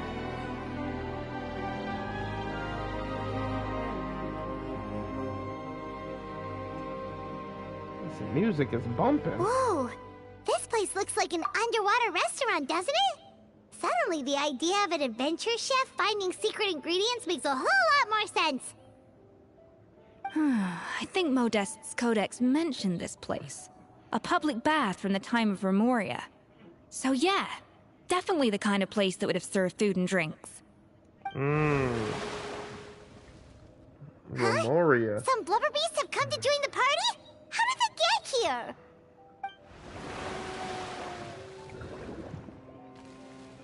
I'm about to say the water, Paimon, really? They ran off! Let's head further in. That could be easier said than done. Something's blocking the entrance. Well, did Modeste mention it in his adventure logs by any chance? They must have gotten through somehow. Good point. Yes, that's right. It's coming back to me now. We prepared a banquet for our shy little guests, and as the food flowed away on the current, they broke into a joyous chorus, and the path opened to us. We have to feed the blubber beasts? That's right. With what? There's nothing here besides rocks, romaritime flowers, and lumitoile. See, this is why you should always bring snacks. You never know when you're gonna need them. Now we have to head all the way back to shore and grab some. There is no time for that. Romaritime flowers and lumitoile will have to do. They may not look appetizing to us, but who knows? They could be blubber beast delicacies. Wait, we're seriously gonna try this? That's right.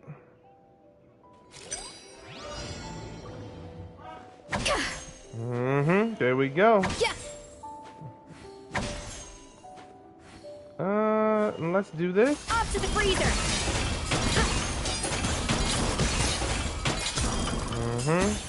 Balance is the flavor. Hit it over. Hit it over. Yeah. There we go.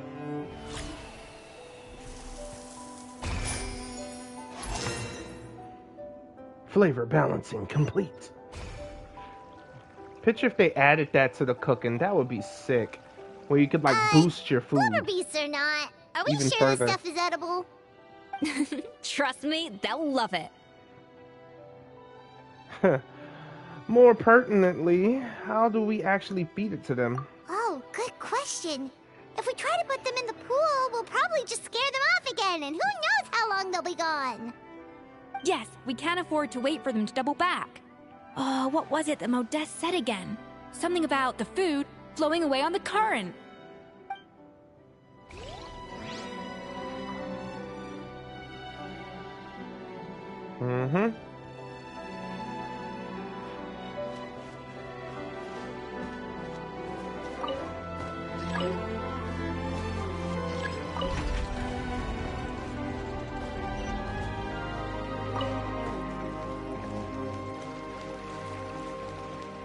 That's one.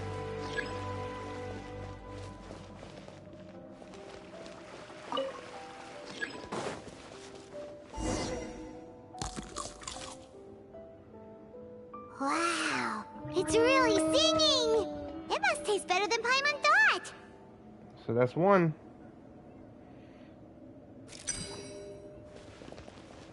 Oh, wait. We gotta do it twice?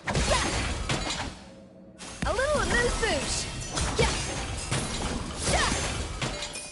The track's turned back again. Oh, so annoying.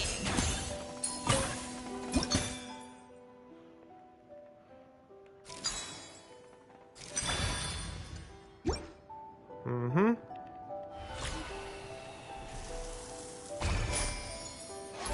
I got lucky on this one.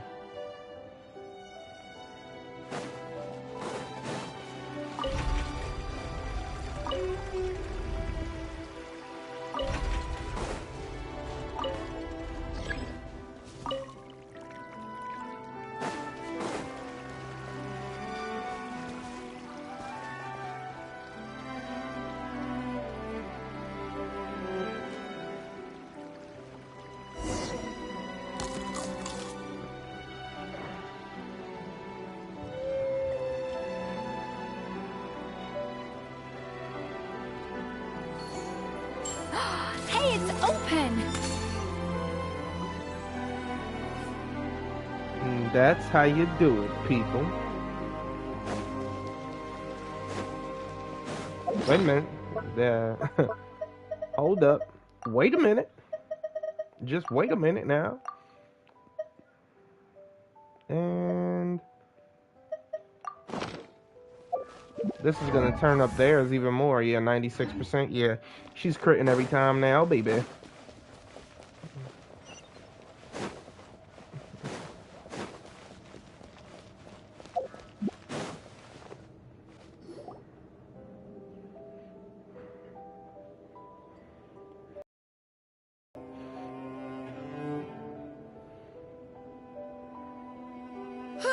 Hey, give me your water. Here. I said your water, the one you just drank out of? Sure.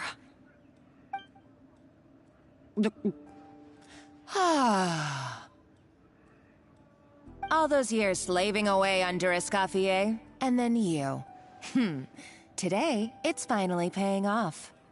Not only have I found the ruin that Savelli kept hidden, but I also get to boss you around like my little lapdog. Hey, go scout ahead for me. If we need to do any more blast tunneling, I want to know where to lay the explosives. Did you not hear me? Get going. Why don't you do it yourself? Oh, when did you learn to fight back? You're always so compliant when I give you instructions by letter. That's because you threatened to expose me for the Lumiline incident. I swear, if I'd known what you were planning, I'd never have... Ha! Don't be so self-righteous. Admit it, you've always been jealous of Escoffier. That's why you lapped up everything I told you. You were terrified of her finding out about your part in the Lumiline incident, and you resented the way her reputation hung over you. So you jumped at the chance to convince yourself that she was the villain, that she deliberately hid her secret recipes from you just to hold you back. It was the only excuse you needed to justify getting back at her. The voice First, change is idolization, crazy. then jealousy, suspicion, and self-deception. That's what this comes down to. It was the same story with Savelli and my ancestor. He offered Modeste his friendship only to murder him out of vanity. He promised to explore the world with him, only to later destroy all records of their adventures. It's a miracle I even found this place. You have no idea the countless hours I spent piecing it all together. So you see, you're no better than Savelli. If you can't beat him, betray him, right? I am no Savelli, nor will I ever be. Oh, put a lid on it. You really think you can absolve yourself of your vindictive and jealous behavior now? Just because you finally realize that Escoffier never kept any secrets from you? You didn't show any remorse when she left, or in the cooking contest. Why start now? You have no right to redemption. You're right. I don't deserve her forgiveness. But I am done being bullied into submission by you! Ooh, feisty. But you should watch your tone. Talking to me like that could get you in big trouble. I somehow doubt that. Since I poisoned both our water bottles. What? Ever since I learned the truth, I've been biding my time, waiting for this moment. You've played me like a fiddle for so long, and now this is payback! But you drank it too! It's what we both deserve. This is the price we must pay for betraying Escoffier. You'll die here with me, Monica! You.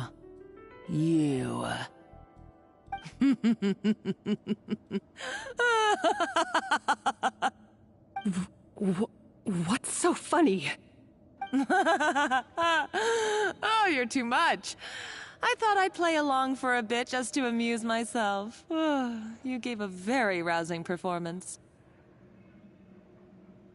I saw your dumb plan a mile off. There's no poison in these bottles, just clean, fresh water. No. Revenge is a dish best served cold, you know? Did you really think your half-baked plot would fool me? You're a lousy chef, and you make a lousy villain, too. A complete waste of space. No wonder you never amounted to anything. Everything I ever did was a failure. And now, I failed again, for the last time.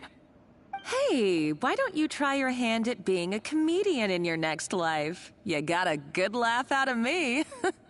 But now the show's over. You should have just done like I asked, Savannah. All I wanted you to do was scout the ruins for me. But you had your chance, and now it's time to say goodbye. Stop right there! Let her go, Monica! We've got you surrounded! Escoffier? Ugh, looks like I'll have to keep you around for a little longer. You can't! Stay back if you want her alive! Escoffier and the Traveler. I can't take you both on in combat, but if you so much as flinch, I can end Savannah's life in a heartbeat. Monica, what are you hoping to achieve by this? You're about to commit murder, and for what? A recipe? A recipe? You chefs are all blinded by your myopic focus on kitchen affairs. Well, some of us actually have bigger fish to fry. Modeste had a secret. The truth behind his so-called genius, the je ne sais quoi factor in his Gâteau de Bourg, and it's right here in these ruins. Are you serious? You're here because of a Gâteau de Bourg obsession? You've gone completely mad! I couldn't care less about the cake itself. No, the real treasure is the secret ingredient that Modeste sourced from these ruins. He and Savelli were fools. A priceless treasure of Remoria in the palms of their hands, and they thought, ooh, this would go great in our cake mix. We're talking about a powerful stimulant that also sharpens the senses. That's no cooking ingredient. It's a groundbreaking drug. That's right, I've done my research. It was a drug that Remoria developed for their war machine. I could make a killing by selling it to the treasure hoarders or the Fatui. Will you listen to yourself? You're completely delusional.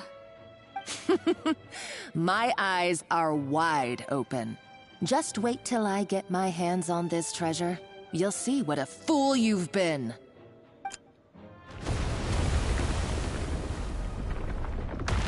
Wait, what's that sound?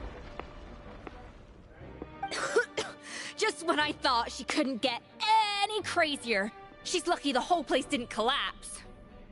Seems like she escaped in the commotion. Uh-oh, Savannah's gone too! Monica must have taken her. Oh, what a coward. She's only taken her hostage because she knows that she's no match for you. At least Savannah's safe for now. That's true. Even if she finds the treasure, she'll need Savannah alive if she wants to get out of here in one piece. Oh, Yeah. well, our path's been blocked, so let's look for another route.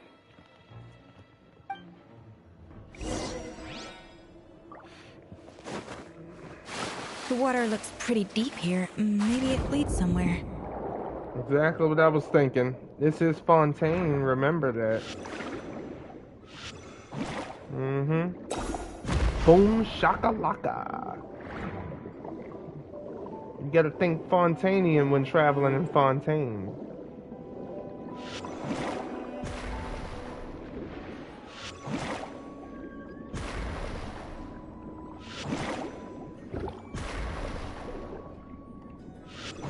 Don't come any closer, Crabbo. Did I get nothing from them? Really? Well, that was a waste of time. Oh, wow. It's crazy to see these statues and they're not moving.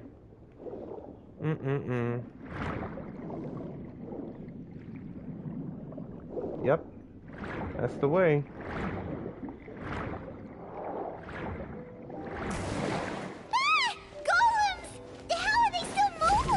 They were probably awakened by the explosion just now. Alright, Night Skills 101. Time for some rough chopping. Oh, I'm glad I brought Navi. Watch out! Off to the freezer! Oh, mine took a minute. And I got Pyro Traveler. Y'all know how Melt do. Ah, man, I'm so glad. Oh, yeah, she's C6 now. Following the Exalted Harmos. Huh. So she's following these things for clues to find the treasure herself. Try find the treasure, maybe. Another door? Guess we need to prepare another feast for our guests.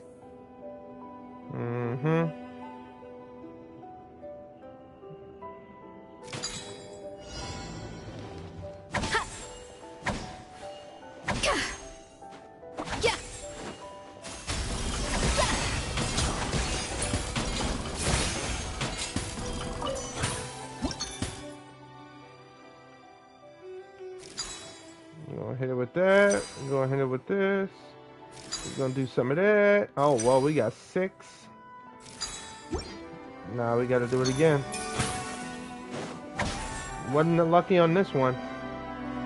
Actually, I think that's perfect. There we go. Hit it. Oh, it was almost perfect. A little amuse bouche.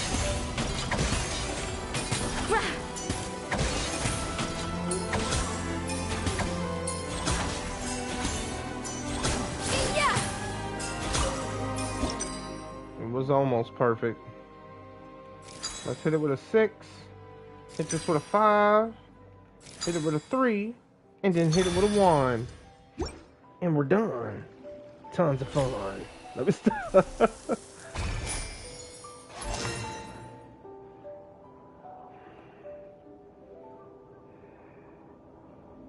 Yeah, I know what we gotta do. Can we just prepare 2 and send them on their way at the same time, though? Of course not.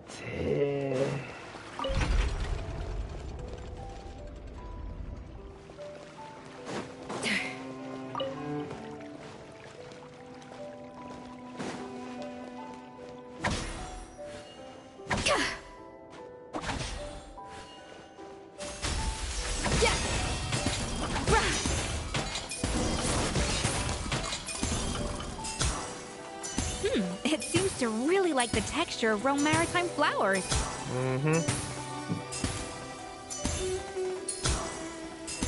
That's 1.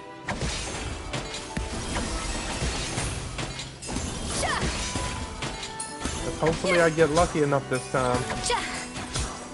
Oh, I'm getting number 5. That's not good. Alright, I got a 2. The one time I'm looking for lower numbers. Ain't that crazy? Done. Let's go. Lucky this time.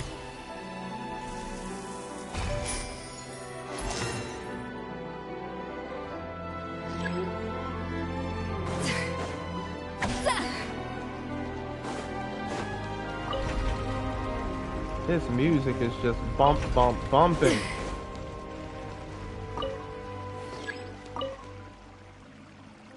Oh, we gotta do it twice. Wow.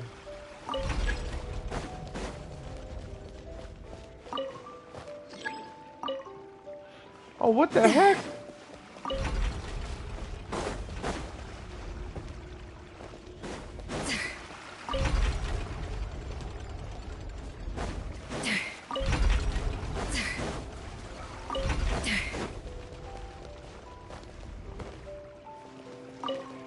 That is insane.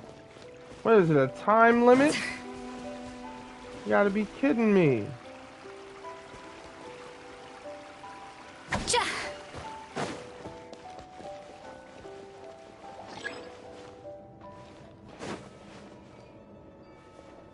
Are you serious? We ain't doing this. Attractive frosting! My guiding stars! Don't be scared. Feeling lucky? This one's got your name on it!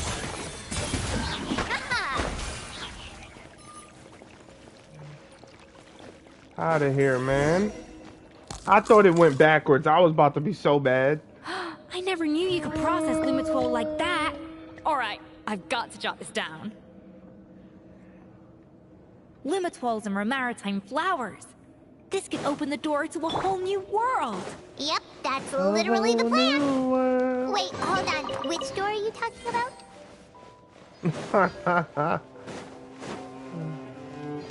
Paimon, that was cute as hell.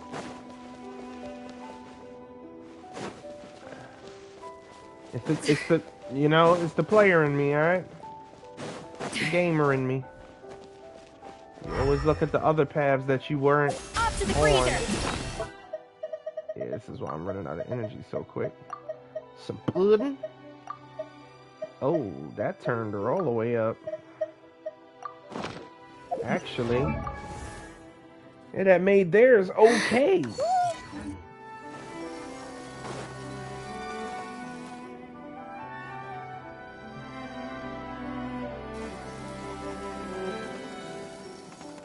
That's strange. These don't look Romorian to me. More like last century Fontaine. Yeah, they don't look worn either. Adventurers from last century Fontaine, huh? Oh, Modeste and Savelli, do you think they camped here? By the looks of it, this was a one-person camp. They adventured together, but maybe one of them came back alone at a later date. Let's rummage around. Huh, you really think so? Trust our adventurers' instincts. We're pros at this stuff, just like you're a pro in the kitchen. Well, I'm a pro at least. Okay, well, the Traveler has more adventuring experience overall, but Paimon's definitely a pro rummager from all those treasure chests. And bingo, found it. Darn it! Paimon was just about to show off her rummaging skills. Huh, no kidding. Are all adventurers so obsessed with journaling? I mean, I guess I take a lot of notes when I'm cooking as well, but I thought that was just me. Anyway, let's find out who was here. It's been years since I've last visited these ruins. It's exactly the way I remember it. This place probably hasn't changed in millennia. Sadly, up above, on dry land, everything has changed. The treasure of Remoria. That's what we used to call it. Modeste was right about its potential. It turned Gâteau de Bourg into a national sensation. Our limited stock of the substance meant that the gâteau could only be produced on a small scale. But this only drove up the popularity all the more. Modeste was right about that too. He predicted all of it. He was praised as a genius, while I, as the one person who'd ever disagreed with him, was labeled a talentless fool. Modeste tried his best to console me, but I knew better than anyone just how great the gulf was between us. Our conversations grew scarce, and we saw less and less of each other. I didn't fight it. He had new friends and a career of his own. Why invite further disdain by inserting myself where I did not belong? I told myself that maybe one day, when I finally created a masterpiece of my own, I'd be able to face him without shame. Or maybe one day, when I've put these feelings of self-loathing behind me, I'd be able to ask him with a smile on my face, how about we go on one more adventure, for old time's sake? Unfortunately, that day will never come. So it was Savelli. From the sounds of it, he came back after Modeste had already died. I always thought it was just a legend. But if it's true, then this must be the place where they found their secret ingredient, the birthplace of Dato de Boer. In that case, what does that say about the death of Modeste? If it's all true, maybe Savelli really did have something to do with it. Let's keep reading. The taste of Gateau de Boer has changed. Modeste was convinced of this, even though everyone swore they couldn't tell. Being the perfectionist that he was, he refused to accept even the slightest flaw in his work. He stopped all sales of the product, locked himself away in the kitchen, and worked day and night, vowing to find out where he had gone wrong. But as he baked and taste tested over and over again, he found he only strayed further and further from the original taste. It was only when he was sipping on coffee one day and realized he could not taste the bitterness that the truth finally dawned on him. What had changed was not the gâteau, but his sense of taste. The treasure of Remoria stimulates the senses, taste included, and invigorates the spirit. In the short term, it offers people the ultimate gourmet experience, but in the long term, it dulls their senses entirely. Damn. In hindsight, it made perfect sense. After all, why would a culture that sought liberation from the constraints of their bodies care for the loss of their senses? But we realized it too late. We were just too late. Over the course of his many culinary experiments, Modeste exhausted the remaining supply of the treasure of Remoria. He consumed it all himself. The finest culinary talent of his generation now faced a future in which he would never be able to taste anything ever again. Finally, in despair, he took his own life. Wow. And because we had become estranged, I could not be there to stop him, to offer some words of comfort, or even to say goodbye. Yet despite everything, he sent me his final letter. The treasure of Remoria? Guess Monica was really onto something. It really was a kind of drug. So, Modeste chose to end his own life. Then, why all the rumors that Savelli murdered him? Also, neither the Codex nor any other contemporary records make any mention of the treasure of Remoria. It's almost as if someone deliberately erased it from history. Modeste told me everything in his final letter. His was a tale of how even a genius could fail, and how much more devastating it is when it happens. Did he hope I would gain some personal catharsis from knowing the truth? Or maybe he wished for me to warn the public about the dangers of Gateau de Boer, proving that I had been right all along. But if the public ever learned how Modeste's greatest triumph became his undoing, his fall from grace would be swift and merciless. 1 minute a genius, the next a joke. It would surely spell the end for his restaurant too. What would be his legacy then? How would future generations view everything we built together? I fear the scorn I have faced these last years would pale in comparison to the scorn shown to him by the history books. I cannot let that come to pass. I will do what I must to protect his name.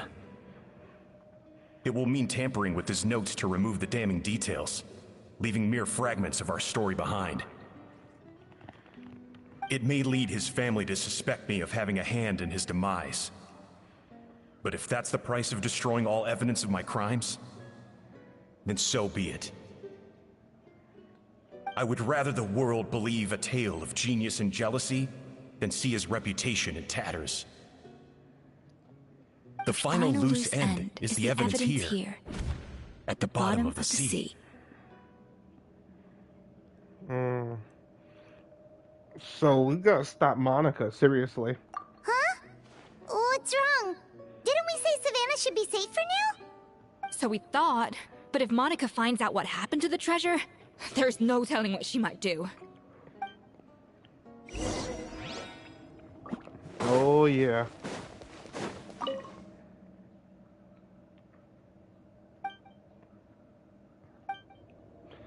This is what happened to the Remorians. That's how they lost their humanity. So obsessed with power, they corrupted themselves.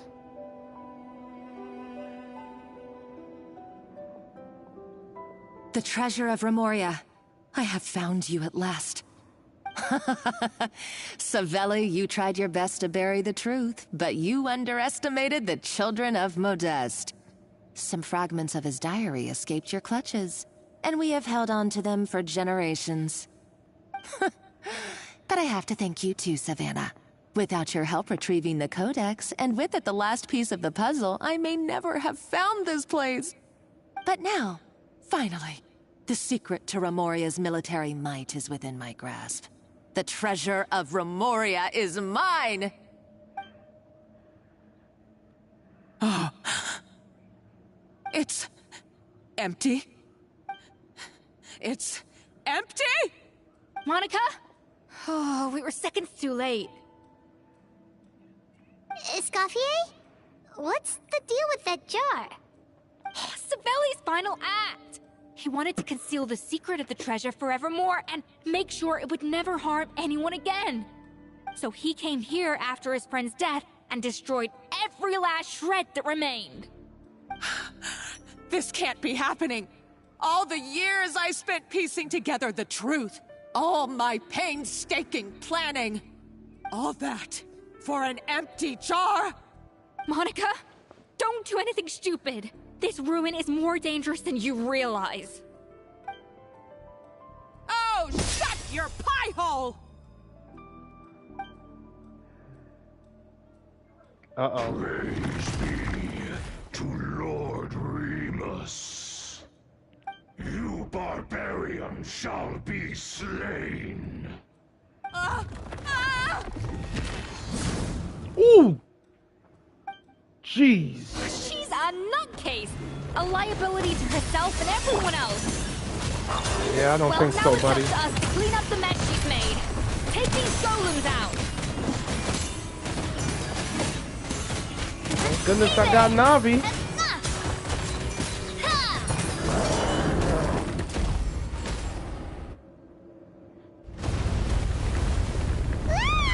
Why is this place still shaking? Maybe it's because of the fighting? Either way, it's all her fault. Enough chit-chat. Let's get out of here, Traveler Escoffier, come on! Okay, I'm coming. Huh? Oh, no you don't. If I can't get what I want, neither will any of you. Are you serious? I've got nothing to show for my life's work so far. But if I can take another so-called genius down with me in my final moment, then it was all worth it. You're a psycho!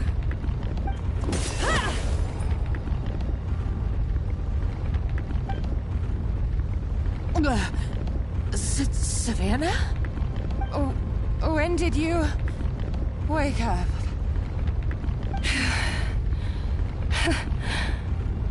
I may be a lousy chef, but it looks like I'm not a complete waste of space.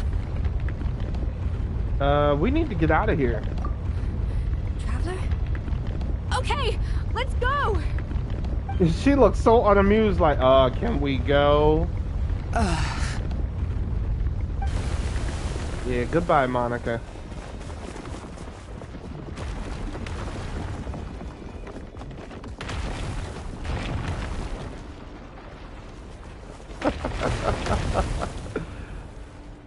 They didn't even make it a cutscene. Holy crap.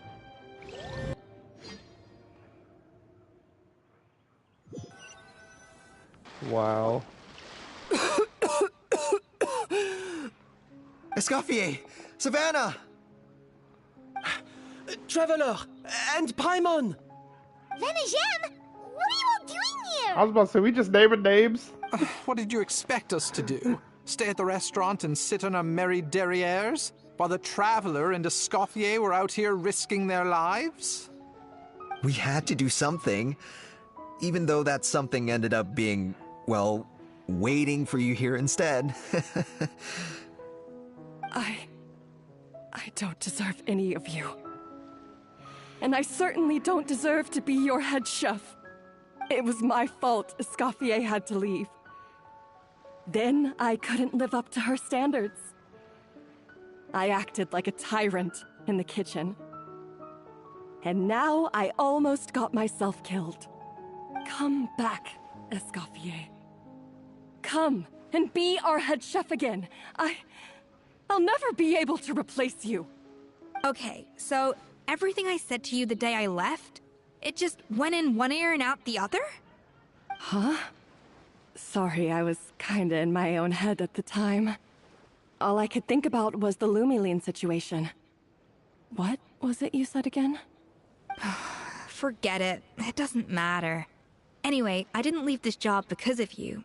And you're not nearly as awful a chef as you think.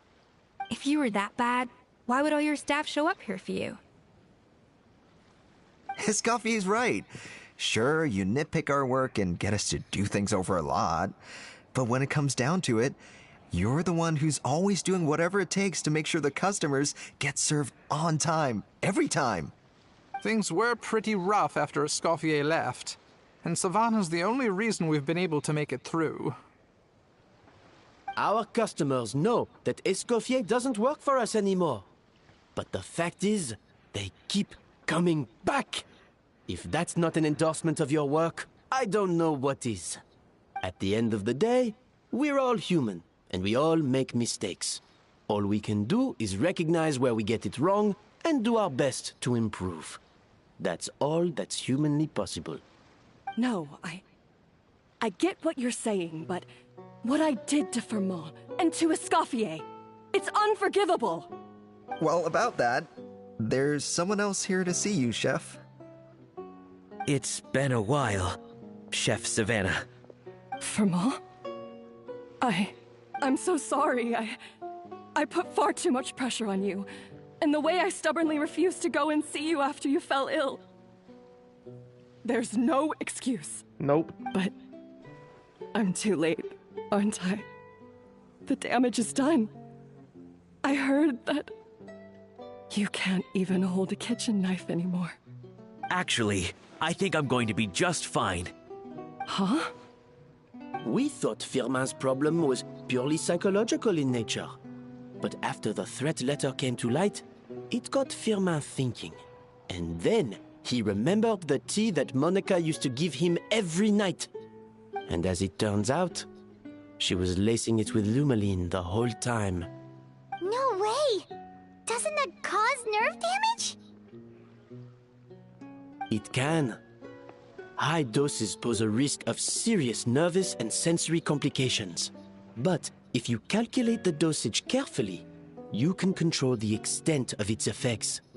A small dose might simply make a person more emotional, whether that means more fragile or more hot-tempered. No wonder it seemed like you'd lost your edge. I asked my friends at the Fontaine Research Institute about it. They said that with the low dose I was taking, the risks are pretty small. They also fixed me up with some meds and said I should recover in no time. You're already sounding a lot more confident.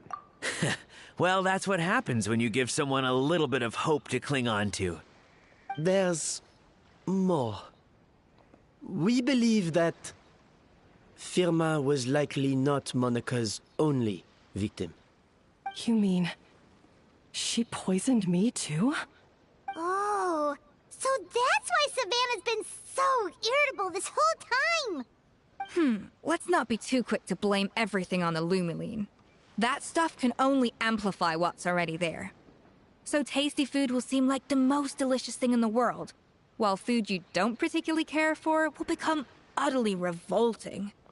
So you better make sure you reflect on your behavior and apologize to every single person you've wronged. I will. I'm sorry. There's still one question that's really bugging me.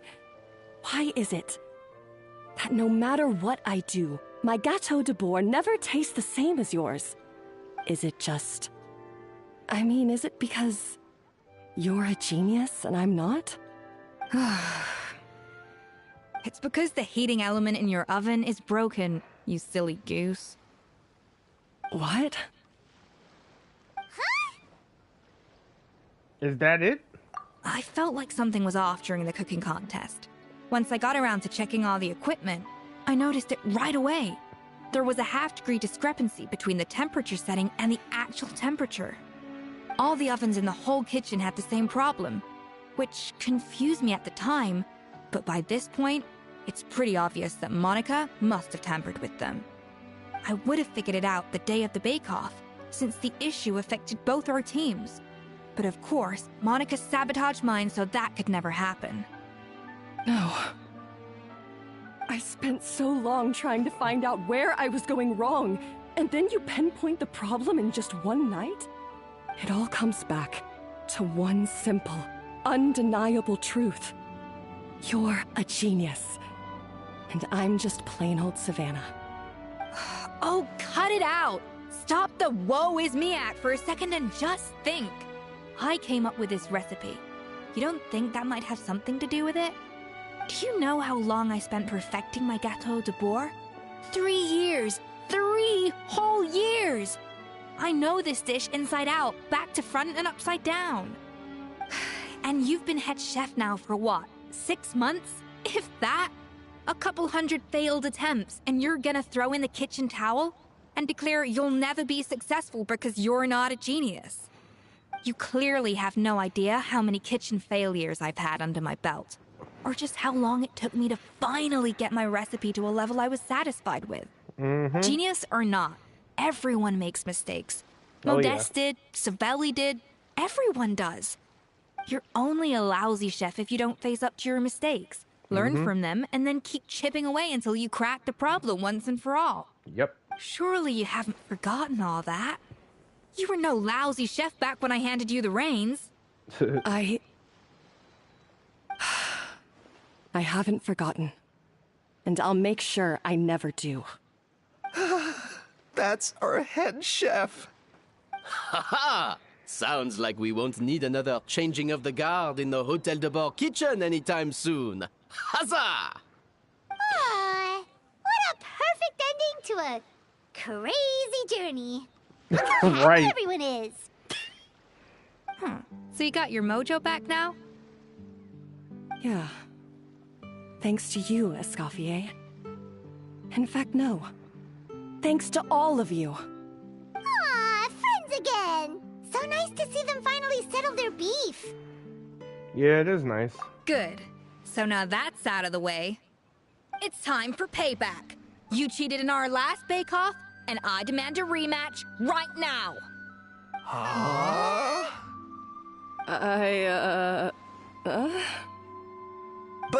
But that was mostly Monica's fault, wasn't it? Right. And also, does it have to be right now? Savannah's only just got her mojo back, and you barely escaped from a death trap. No excuses. This is a cooking contest between 2 top chefs, and nothing will stand in its way. So grab your spatula and get ready, because this rematch is happening today. Right now, this instant. Hey, so, this whole time you were salty about losing? The second cooking contest commences now! This time, no more games, and no holding back!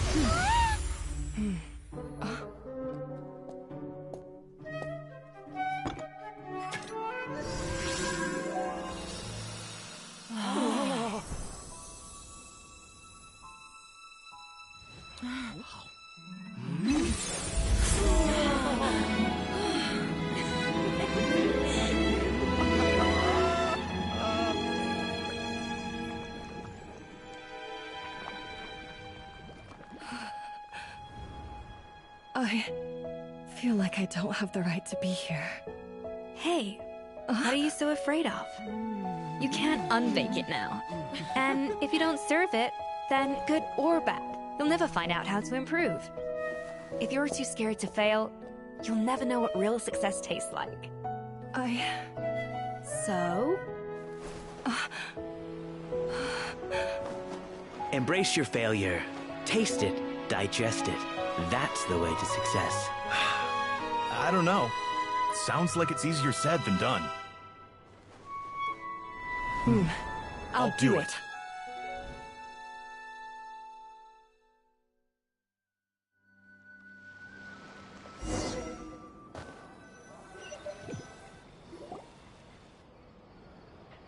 The results are in! A landslide victory for Escoffier! Quite rightly, too. Piece of cake.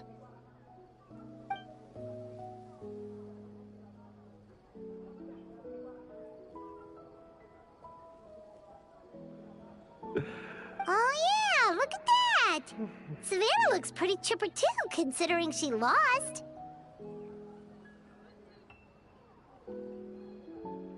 Yeah. This wasn't for you, was it? Now, where were we? Yes. Do you have any more questions for me after everything that's happened? What are your future plans? I thought Navia would have filled you in. And actually, I said all this to Savannah before I left. Although, as we saw, I don't think any of it sank in. I had two reasons for leaving. One was the food safety incident, of course, but the other was that the Hotel de Boer had reached a point where it didn't need me anymore. So I decided to step down and look for new opportunities to improve myself. Improve how? Well, a while back, I got to know a fellow chef from Niue, and in her, I saw so many new possibilities. She has that same adventurous spirit that Modeste and Sibeli had in their youth. Slime mucus, lizard tails. With her, nothing's off the table. There's a whole world of new flavors out there waiting to be explored, hiding away in ingredients we overlook. Case in point, remember those Romaritime flowers down in the ruins? I used them in the cooking contest just now. Did you taste the difference? What? Paimon didn't notice at all! Half of the art of cooking is dissecting the recipes of previous chefs and figuring out the exact constellation of elements that gave their work its signature taste. And the other half, it lies in freeing yourself from the confines of the kitchen. You've got to go out and explore the endless possibilities out there. Uh-oh. Paimon's suddenly not sure she wants to try your cooking anymore.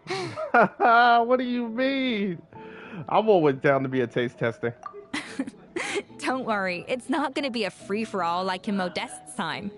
Before I put anything into my food, I'll obviously do my research, make sure it doesn't contain any harmful substances. In the meantime, take this. It's a recipe for Petit Gâteau de Boer revised version. I tweaked it to suit your needs as busy adventurers. Hope you enjoy, and remember, feedback is always welcome. All right! Awesome. So, do you ever see yourself returning to Hotel de Boer? Oh, of course. I've already promised Vanishem that I'll come back every once in a while to make sure the quality of the food remains at an acceptable level. Good luck to Savannah, I guess.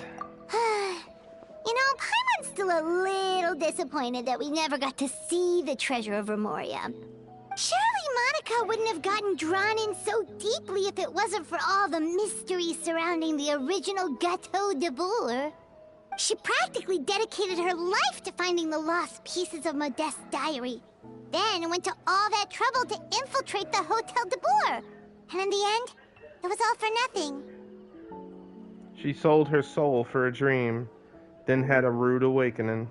Since you mentioned the treasure, between Modest's writings and what we saw in those ruins, I think I may have figured out the truth.